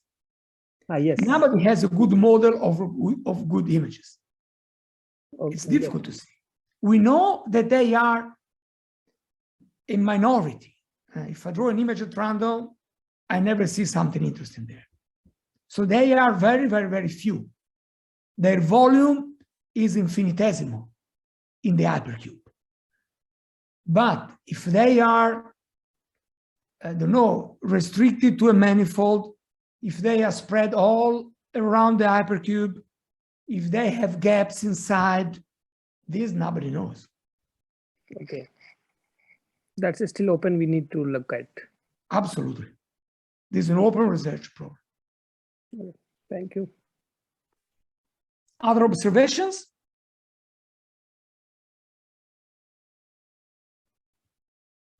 So, what's special with deep learning? Because in my reasoning, I went much farther. I started with a linear classifier. I moved to smooth classifiers like deep neural networks. And then I went on speculating about general classifiers, the manifold of images, the human brain. So I went a lot farther. And these problems are not necessarily related to machine learning and deep learning. So why these problems came out only now that we deal with machine learning? Because if this is a general problem of all classifiers, this should be applied to support vector machines, random forest, the human brain. So why all of this came out with deep learning? What's special with deep learning? There is something special. The fact that adversarial examples exist doesn't mean that they are easy to find. This could be another answer as to why we do not find adversarial examples for the human brain. One possible answer is that good images lie well inside the classification region. Another possible answer is that these adversarial examples exist, but they are difficult to find. So again, this example of the boundary gives you the intuition. This point is close to the boundary. So some points on the other side within the admissible distance exist. But if I don't know the gradient, if I don't know the direction of the boundary, then if I move at random, with very large probability, I will end up moving in this direction. Because when n goes to infinity, the correct directions are a very small minority. So the fact that the adversarial examples exist is not enough. There must be a way to find them. And we have seen that if the function defined the classifier is smooth enough, all I need to do is to align the attack to the gradient of the function. So if the function is smooth, I only need to align to the gradient. So the function must be smooth. In CNN, the functions are quite smooth because since I want the network to be robust, adding a small noise should not change much in general, the output. So DNNs, we want them to be regular. We always add a regularization term. So DNNs we want them to be smooth. In addition, we have backpropagation. DNNs are built in such a way that if I know the network, computing the gradient is extremely easy. This is what is special with DNNs. And that's why they are they are so prone to adversarial attacks, because they tend to be smooth and because we have a good way to compute the gradient. Not only adversarial examples exist, they are easy to find. This is what's special with deep learning. And in fact, most adversarial attacks are based on gradient. Now it's not surprising, after all I said. And in fact, most attacks against DNN follow one of these formulations.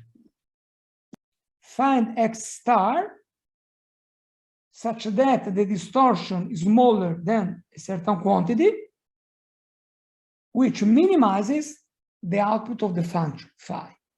Or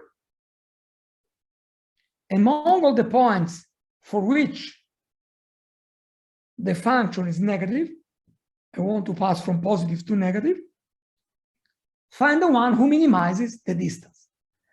These are classical, I would say, optimization problems that can be solved by using gradient descent. And in fact, most attacks proposed so far are built around different variations of a gradient descent attack, which I'm reporting here. You have your initial point, initial image, have a step size, a stop condition, and you compute the gradient. So let me use another. You compute the gradient. Then you update your input image by going in the inverse direction of the gradient because you want to decrease, not to go up. T is what is called learning rate. Then, if the distortion is too much, I stop. Here I'm solving this one. I'm minimizing the function based on a condition on the distance. So if the distance is larger than a threshold, I stop. Otherwise, I go on until the next step, until I reach a local minimum, basically. Because this means that the output of the function from one step to the other is close to zero. So this means that I reach a global or at least a local minimum, and then I return this.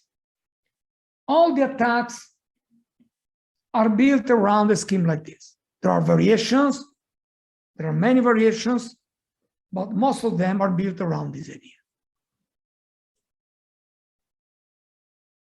Good. And now we can explain the examples. I take this dog, I carried out this algorithm, I find this perturbation, and I come out with a dog that now is classified as a cat. And it looks like the initial one. I can take a cat, compute this gradient, and come out with a cat which looks like the original, but it's not easy, eh? It's not equal. You see here, this part here is flat, while here is not flat. You have these kinds of stripes. This is the noise we have added. But it is MSE bounded. And this cat is now classified as a dog. I guess tomorrow, Manish, you will show examples of this. Will you? Yeah. Tomorrow we are planning to use the CW attack and show all the attacks. Exactly. This is what we'll do tomorrow. Yeah. And this is the full box package, what we will use tomorrow. And not only, the good thing is that not only adversarial attacks are easy to find, but all the researchers working on it came out with a full box, with a package of software where most of the adversarial attacks developed so far are implemented in Python, so that you can go there, take one of those packages and apply the attack as you want. And you can verify that this is indeed what happens.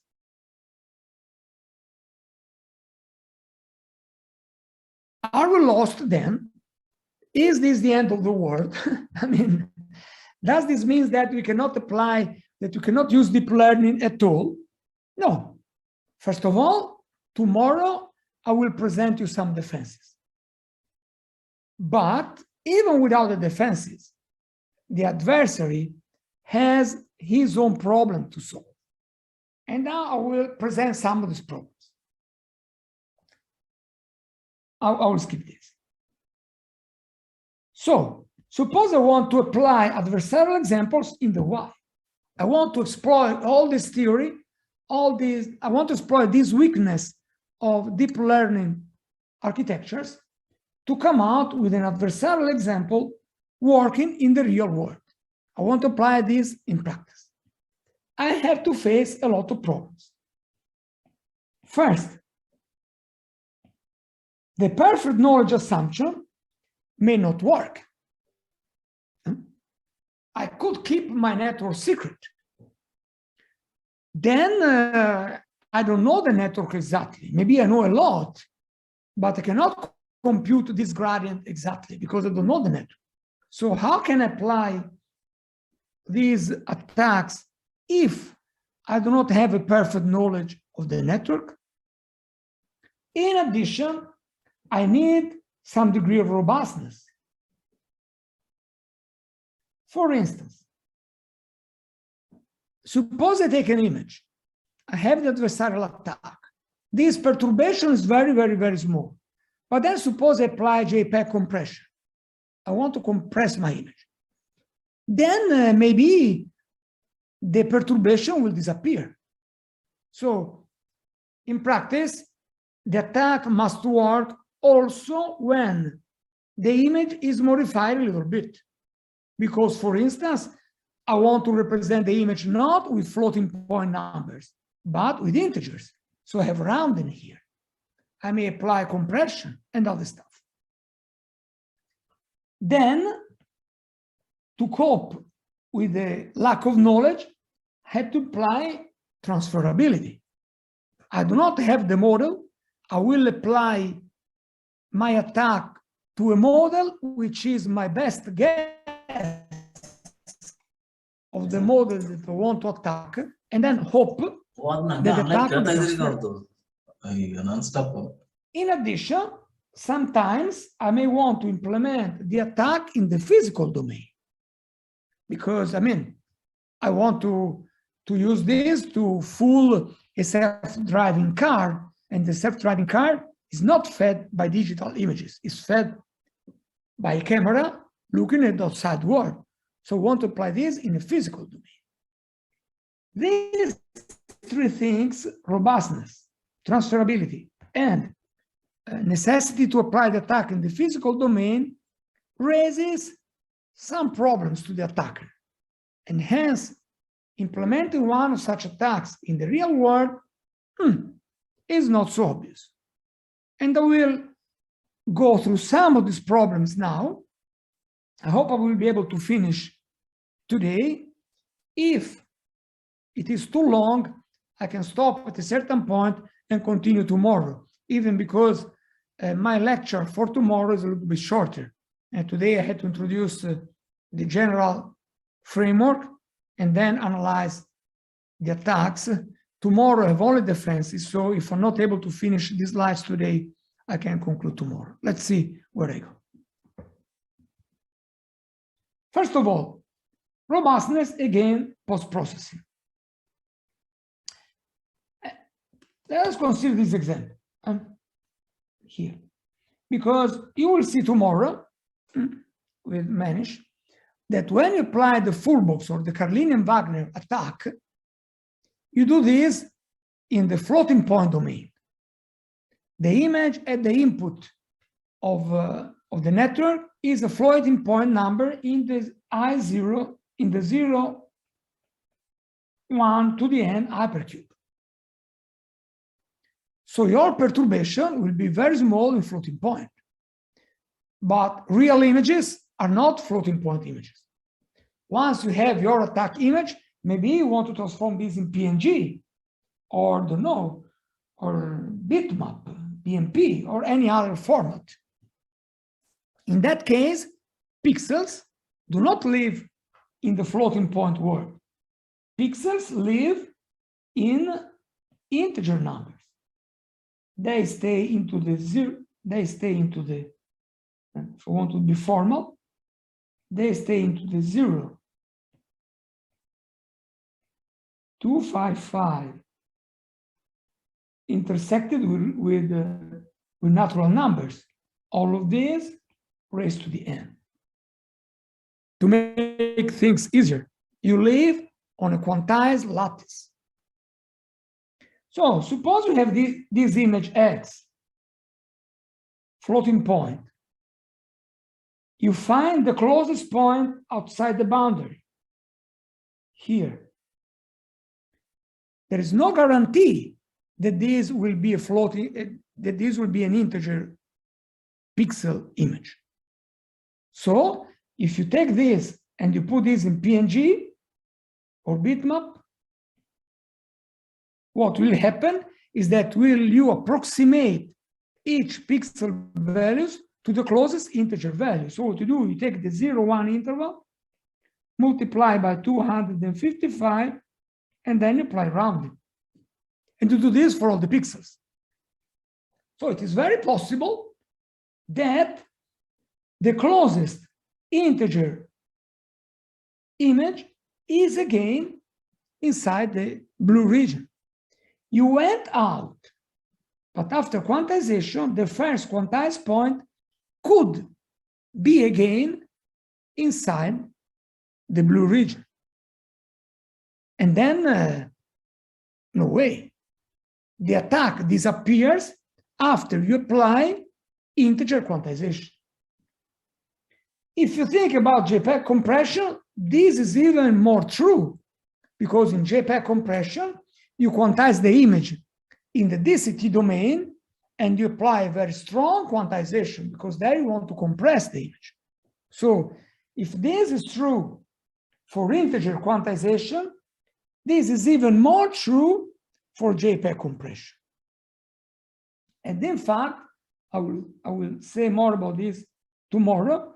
This property is sometimes used as a way to defend against adversarial attacks. And these people say, if I take an image and apply JPEG compression or integer quantization, but say JPEG compression, then visually the image appears the same. This is a cat. After JPEG compression, the cat is still a cat. If the network is good enough, the network will still be able to recognize a cat even after JPEG compression. But JPEG compression may remove the perturbation introduced by the attack. So what? In this paper, they are using a practical defense, they call this vaccination, against adversarial attack by applying JPEG compression. Before running the network, they simply apply JPEG compression. And they found that in most of the cases, the attack disappears. There is a countermeasure. I will talk about this tomorrow. But this property has always been used as a defensive. So let us see what happens. Suppose you apply a standard attack in fullbox. You will see this tomorrow. Very often, you are able to attack an image by having a very extremely large peak signal to noise ratio. The quality of the attacked image is absolutely wonderful. You don't see anything. Sometimes, for instance, the PSNR between the original image and the image after the full box attacks is so large as 60 dBs. I've seen attacks with 70 dBs sometimes. This is absolutely useless. When I see a paper saying that they're able to attack an image with 60 or even 70 dBs of PSNR, I say, well, interesting, but this attack is useless. Why? What does 60 dBs mean? 60 dBs means that 10 log 10 to 155 divided by the mean square error is equal to 60. This means that the MSE is, you do some computation here, This means that the mean square error is around 0.06. When you bring this to the 255 domain. This square, if you remove the squaring, so if you take the square root of this means that the perturbation is in the order of 0.25. 0.25 is smaller than the integer rounding error. If you take any integer value, the norm, 33, and you add or remove 0.25, and then you round it, you will end up to 33 again. So be careful. If the quality of your attacked image is too much, if the perturbation is too small, this perturbation will disappear when you save your image into an integer format. Good? So be careful.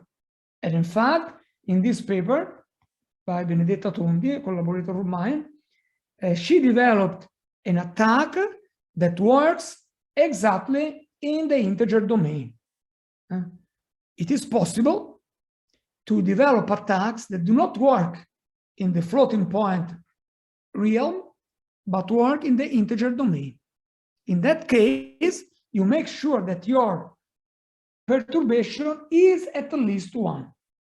In this case, quantization does not make any problem.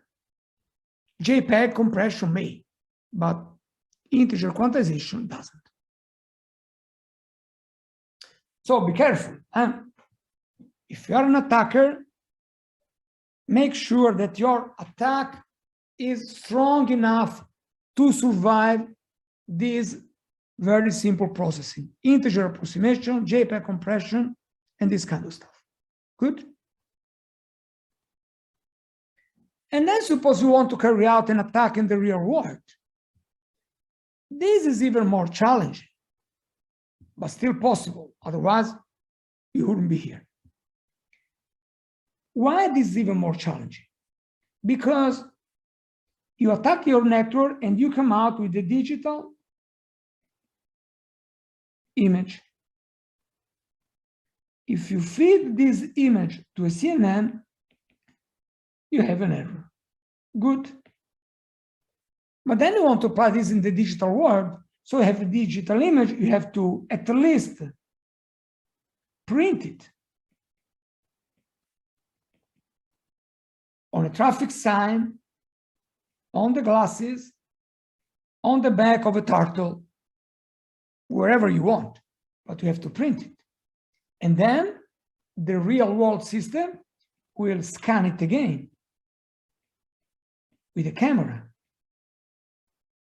So whenever you want to plan an attack in the physical domain, your attacked image must undergo a digital to analog conversion, followed by an analog to digital back conversion. And this is much worse than JPEG. This is much worse than integer quantization. The transformation that you apply here can be very bad and is not guaranteed at all that your attack will survive this double digital to analog and analog to digital passage. You must make sure that this is the case. That's why there were some papers developing proper ways to apply attacks strong enough to work in the real world. And the basic tool is this expectation over transformation attack. What's that? Suppose T is a geometric transformation, for instance. Because one of the transformations you have when you print an image and you scan it again is that your camera will have a different perspective. So very often what you get is a geometrically transformed image. You have perspective, have a little bit of rotation, you may have cropping, You may have resizing. Does the adversarial example survive these geometric transformations? Usually it doesn't. So what you do? You look for rho here is Z, is the perturbation, such that when it is added to the image I, and this adversarial image undergoes a certain perturbation T, maybe a geometric transformation. And when this is applied to your network phi, this quantity is as small as possible, averaged over all possible transformations. So in practice, you are trying to get an adversary example that works not only for one single image, but for all or as many as possible transformed image over a wide set of transformations T. How do you do that? Rather than computing the graph, so suppose your output is phi, as usual. Rather than trying to minimize phi, you minimize the sum of phi over many transformed versions of the input image plus a perturbation. And you minimize this over Z such that the normal Z is smaller than a certain quantity. Since this new objective function is linear in I, then you can compute the gradient of this as the sum of the gradients of the single phis. And then it will be more difficult, but you can find a perturbation that on the average is able to lower your output on the range of images that are transformed version of your attacked image. If these transformations can model well the analog to digital, can model well the digital to analog and analog to digital transformation, then ensuring that your attack works in this can also work in practice. This is how these adversarial examples with the glasses, with these stops and this turtle were made. But now the attack is much stronger because you need to be robust to the entire set of transformations. And in fact, the attack now is very visible. These glasses are visible. This traffic sign is corrupted. We can see that this is corrupted. The back and these signs on the back of the turtle are visible. So you can apply your attack in the physical domain by using this expectation over transformation strategy. The price to pay is that find the attack will take a lot more time, and the attack will be by far more visible. And so if you try to pass the border of your country with these glasses in front, maybe you can fool the network, but the policeman in front of you will say, why do we have these strange glasses? Or if you try to put this kind of noise on a traffic sign, somebody in the city can see that this traffic sign has something strange and then can try to clean it. So this is not so obvious. Of course, in the biometric case, you can fool a system that is non-attended, like a cell phone, for instance. But in general, the price you pay to have an attack in the real world is not so small. Good. And I have an example here because I've been working myself with my group in this area regarding a biometric recognition system for anti-spoofing. So we'll go into the details of this system that we had developed in my laboratory. But before to show how difficult it is to implement an attack in the real world, but before doing that, if you have questions here, tell me.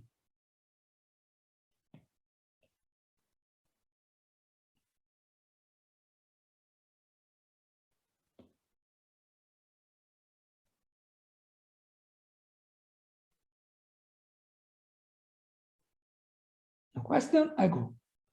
So this is something I developed in my lab, so it's a pleasure for me to explain it. So, you know, the spoofing attack in biometric system. What is a spoofing attack? Spoofing attack is what I show here.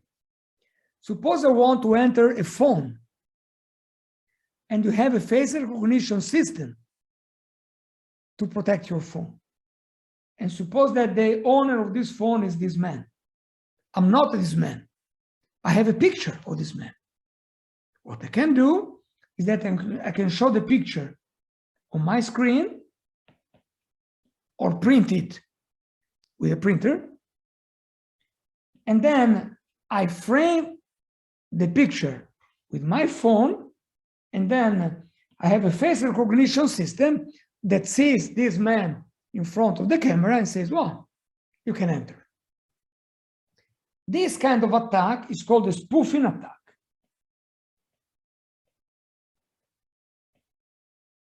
Or, in particular, a rebroadcast attack.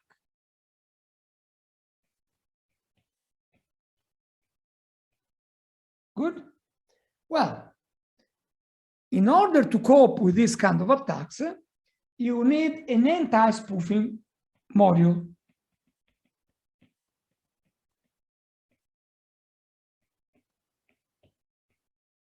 So you need a module that, given this picture, the module can tell if this picture comes from a living person in front of you, or it comes from a monitor or from a piece of paper.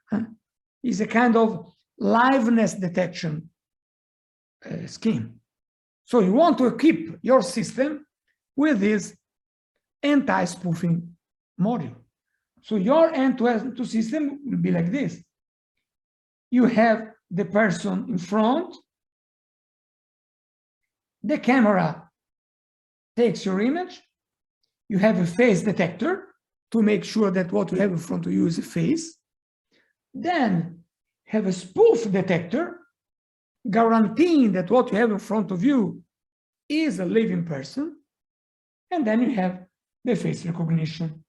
These two steps in front are there to ensure that the face recognition works on faces and not on noise, as I've shown in the previous slide. I cannot ask to a face recognition if, I don't know, a house is Mr. Barney or not, or if a completely noisy image, it's me or not. The face recognition must work on faces. That's why I need the face detection at the beginning. And then there is this spoof detection. This is called the anti-spoofing block. Good? Well, not surprisingly, the best anti-spoofing blocks developed so far are built by using CNNs. Until a few years ago, there were many clever model-based systems for spoofing detection. Now, with the deep learning revolution, all these steps are usually made by CNNs. Here I care about the spoofing detector. Great.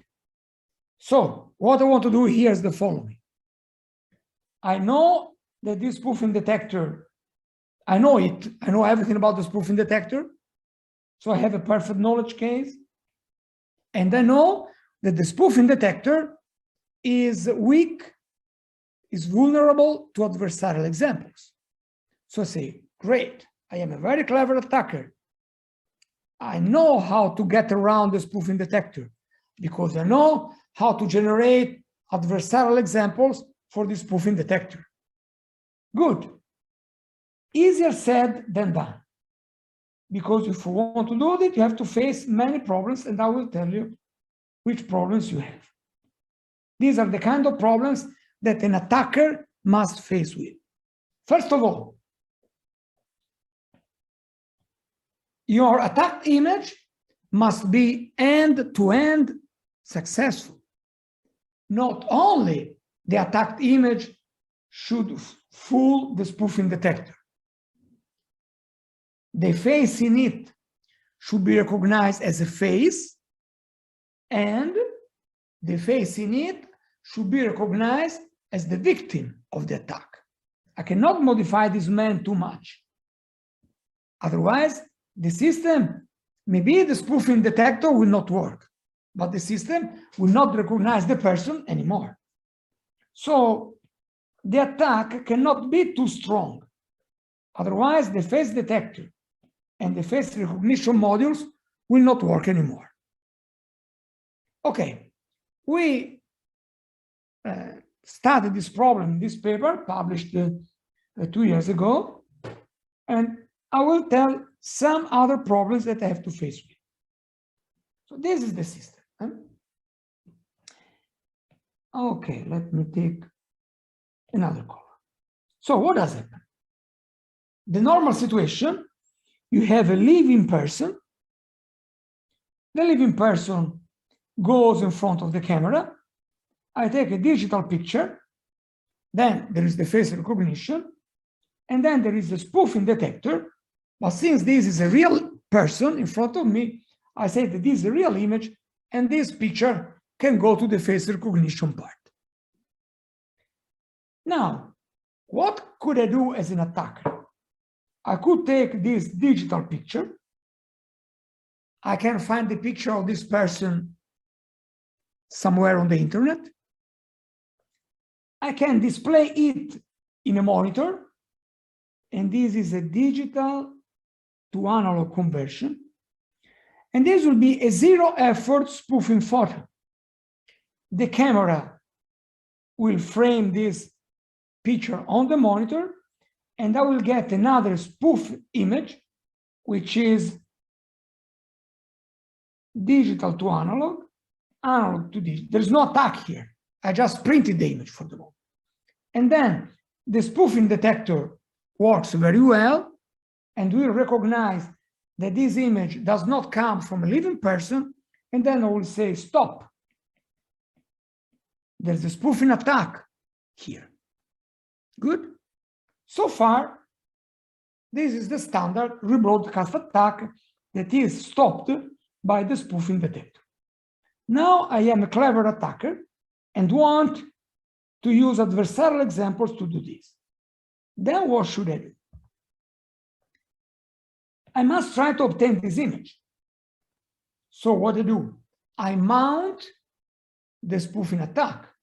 I take the image of the victim on the network, I print it, and I rescan it by means of a camera that is as close as possible to the camera of the system that I want to fool.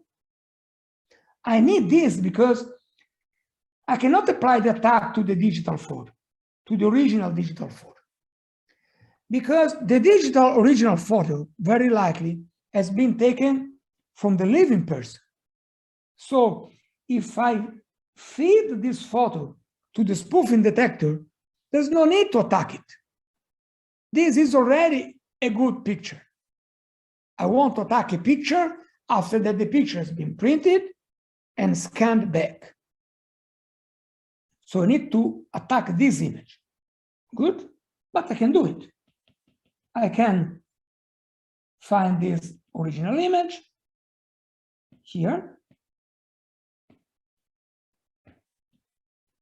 I print it, I scan it, and I have the image to be attacked.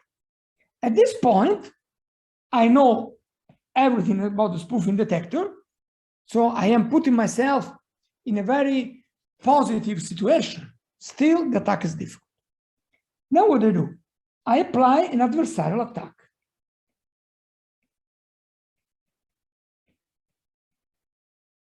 Maybe by using Carlinian Wagner or by using FGSM or any gradient-based attack. Here, I have a digital adversarial example. I know that if I feed this directly to the spoofing detector will fail. Good?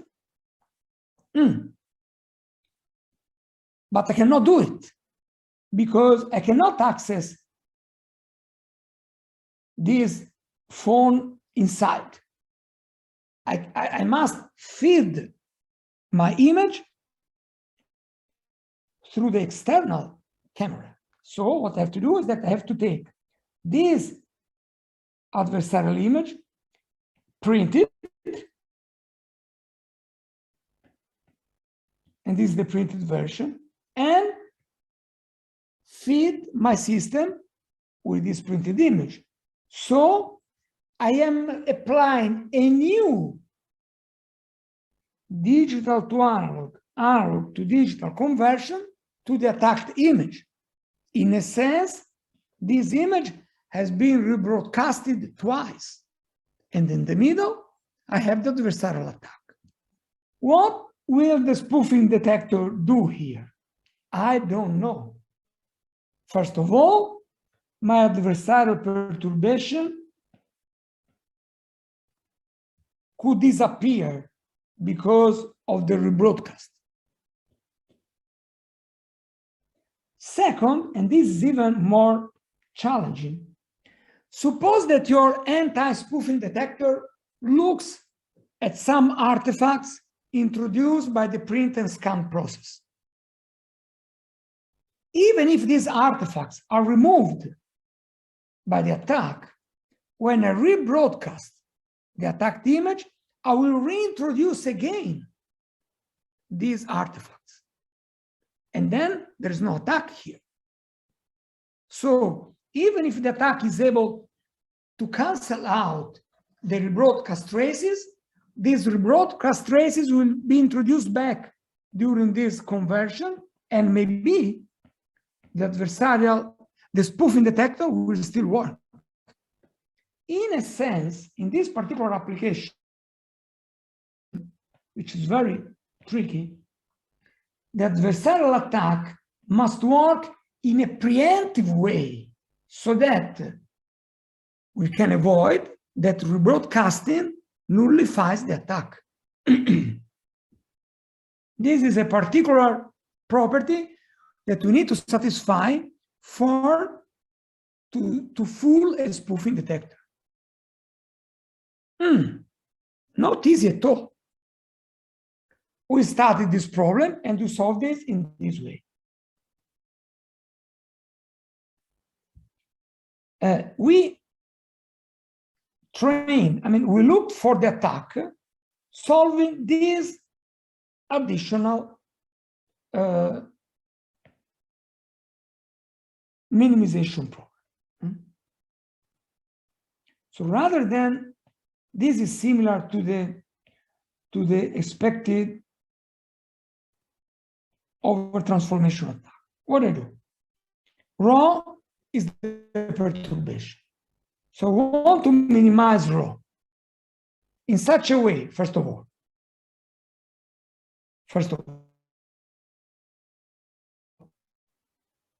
that if I apply the phase detector CNN, this is the CNN for phase detection. So, such that the phase detector tells you 1. So, ensuring that the phase detector still works. This is a constraint. Also, I want that the face recognition part outputs the target person. So this additional constraint, it ensures that the face is recognized as the victim of the attack. Subject to these constraints, and so what I have below guarantees me that this is an end-to-end attack. Subject to this constraint, what I do is the following. I is the phi, the phi I had before. This is a different notation. IS is the image after the first rebroadcast. Rho is the perturbation. I apply a transformation R. R is the T I had before. I apply this transformation and then apply my anti-spoofing function. This is phi S.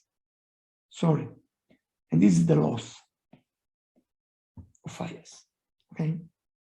So what I want is that if I apply phi to a geometrically and not only geometrically transformed image after perturbation, the loss with respect to the target class is maximized or minimized, depends on the sign. So this could be the cross entropy, I don't know, something like that. So I want that after application of the attack, after geometric transformation, the output of the network does not match with the target source, or it matches the target source, depend whether T is the target or the source classes. And I want to do this by averaging over all transformation R in a set of transformation big R. R, the big R, models the geometric and radiometric distortions introduced by the rebroadcast and reacquisition process. And I want to do this by also keeping the distortion limited. Otherwise, the image is too bad, and these two will never work. Solving this problem is not obvious, but you can do it. And this is what we did. And these are the results we got. First of all, what kind of transformations did we use? The transformation should mimic the rebroadcast process. So we introduced rotation, shearing, scaling, translation into this range, and perspective. And then also some radiometric changes, because when the monitor has different lights, the light in the room may be different, and many other things. So we have a brightness change, a random brightness change, a random contrast change, random Gaussian blurring with a certain standard deviation, and some changes of the hue and saturation colors of the image. So this expectation over transformation now is really vast. The number of transformations is really big. And these are the results we got. So look at this. First of all, the images. These are the images after the initial rebroadcast. No adversarial examples. If I feed the CNN anti-spoofing with these images, the anti-spoofing system will say these are spoofed. No way. Good. I can attack these images, so to fool the anti-spoofing system. And we did this in many ways. BAM, FGSM, GAA, IGSA, IGA. These are all attacks in the full box package.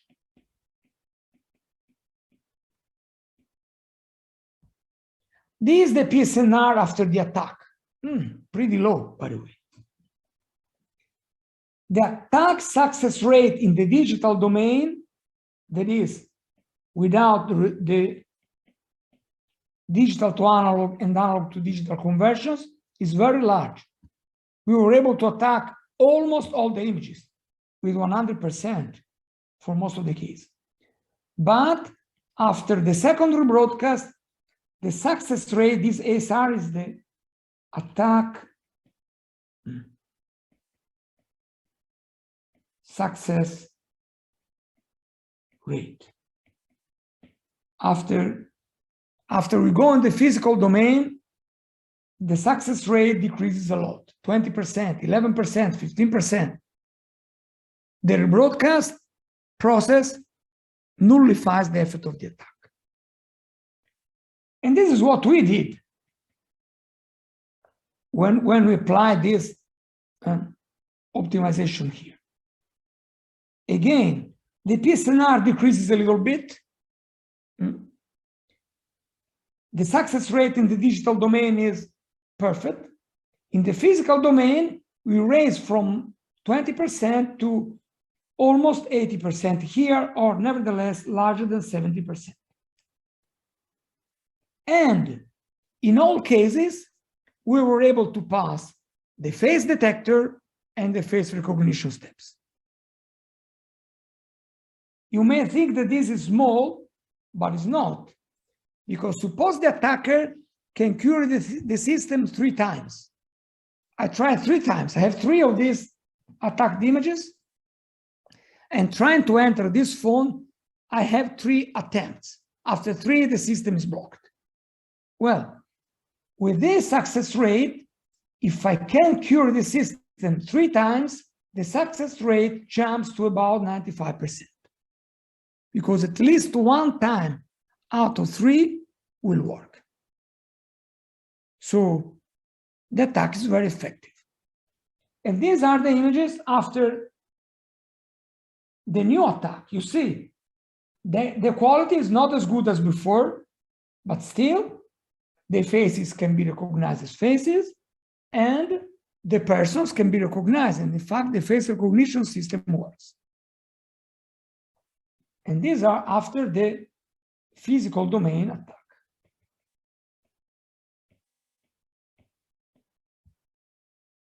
I found this to be very interesting, and it tells that indeed adversarial attacks can be implemented in the real world, but it's not obvious at all. We had to work a lot before this could work. We have to model the entire system carefully. We had to come out with a new loss function, and we had to come out with a way of approximating the physical transformation. And then we had to decrease the PSNR at a certain point. And here we were working under the full knowledge assumption. I assume that I know perfectly the CNN. If I don't, everything is even more difficult. We didn't work it out already. So moving this in a limited knowledge scenario and make it work in real life, indeed, adversarial examples are there, are possible, are a threat, but the attacker has his own trouble to solve. Other troubles, as I told, comes when I do not have a perfect knowledge, because these are the problems that I have to face with when I want the attack to be robust. I want the attack to go in the physical domain. What does happen when I do not even have a perfect knowledge? This is for tomorrow, I guess, because now it's too late. Indeed, tomorrow I have less things to say for the defense. And so I can skip this last part and leave this for tomorrow. Otherwise, it's too much today. Is this okay, Manish, if I leave this for tomorrow? Yeah. Perfect. But we have 5 minutes. So if you have any questions, I think today was a little bit easier to understand, still quite deep, but I mean, there is a little bit less math today. So maybe you can get more advantage out of it. Bernie, I have one question. Sure, go. As you said that in the case of full knowledge, even designing attack is not so easy. No, So possible, but not so easy. not so easy. And in the case of we attackers have the partial knowledge of the system or CNN, or they don't have the knowledge of the CNN architecture, in that case, it becomes even too difficult. Yes, but I mean, not impossible, I would say, but Not impossible, but it's very difficult. it is Even more difficult. so, attackers have more challenge rather than, can I say, to the defender. So then tomorrow, what you are going to discuss about how to defend. I will also discuss how to defend, exactly. Yes. But I mean, the idea is that we need to study defenses, because in security-oriented applications, the attacker can be very powerful. We can have a very good enemy in front of us. So, well, in security-oriented applications, our enemies can be very motivated, can be even countries, can be government organizations. So even if the attacks are difficult, well, they can manage it. Okay. So But we should not panic. The idea is not that tomorrow everybody will put these attacks in place and all our DNS will fail and will not work anymore. This is not so obvious. So It is a danger, and we need to study this. So, but I mean, don't panic. I mean, it's not so easy. It's not that everybody in the world can come out, take the full box package, and implement one of these attacks. yes. You need some knowledge to do it, and you need to work it. Then you can make it.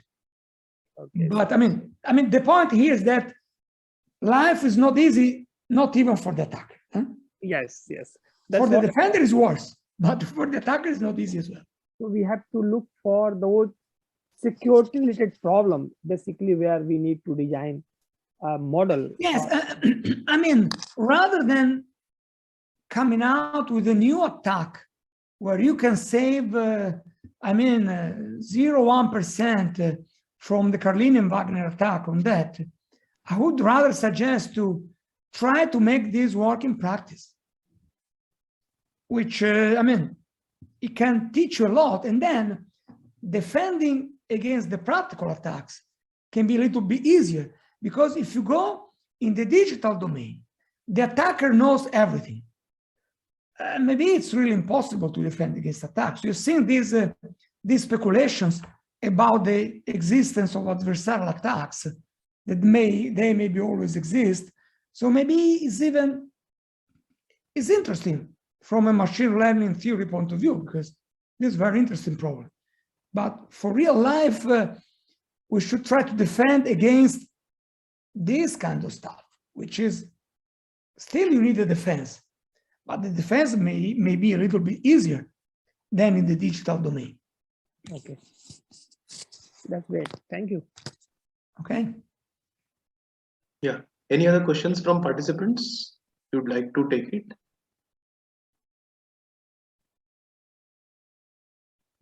Yeah, I think it's like there are no more questions. So if I can just summarize quickly, like whatever was told today was from the attacker's point of view. So we had a brief summary from the perfect knowledge part. So although it was constrained to some assumptions, because the field is very large, and a few examples we could see where we could see some results on his own laboratory work which was done. And you can also here show two things. One was with regard to the digital world, and the other one is with regard to the physical world.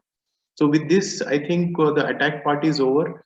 So we would like to thank Professor Bernie for joining today. And as he has told, tomorrow it would be same time that he would be joining, but his lecture would be a little bit shorter. And he would be talking about the rest of the attack and the possible defenses against that. So maybe in the end it will not be so shorter, because I have something left from today. Yeah. Yeah. So I think we'll take it off today, and tomorrow we meet in the morning India time with regard to the Cogni attack and the full box software, which we'll try to do in collab sessions. And post that, our India lunch session, we will try to have Professor Bernie with us with the rest of his part. So with this, I think I thank you, sir, for being there, and namaste. Okay, namaste to you as well. Bye. Yeah, bye-bye. Bye-bye. Bye.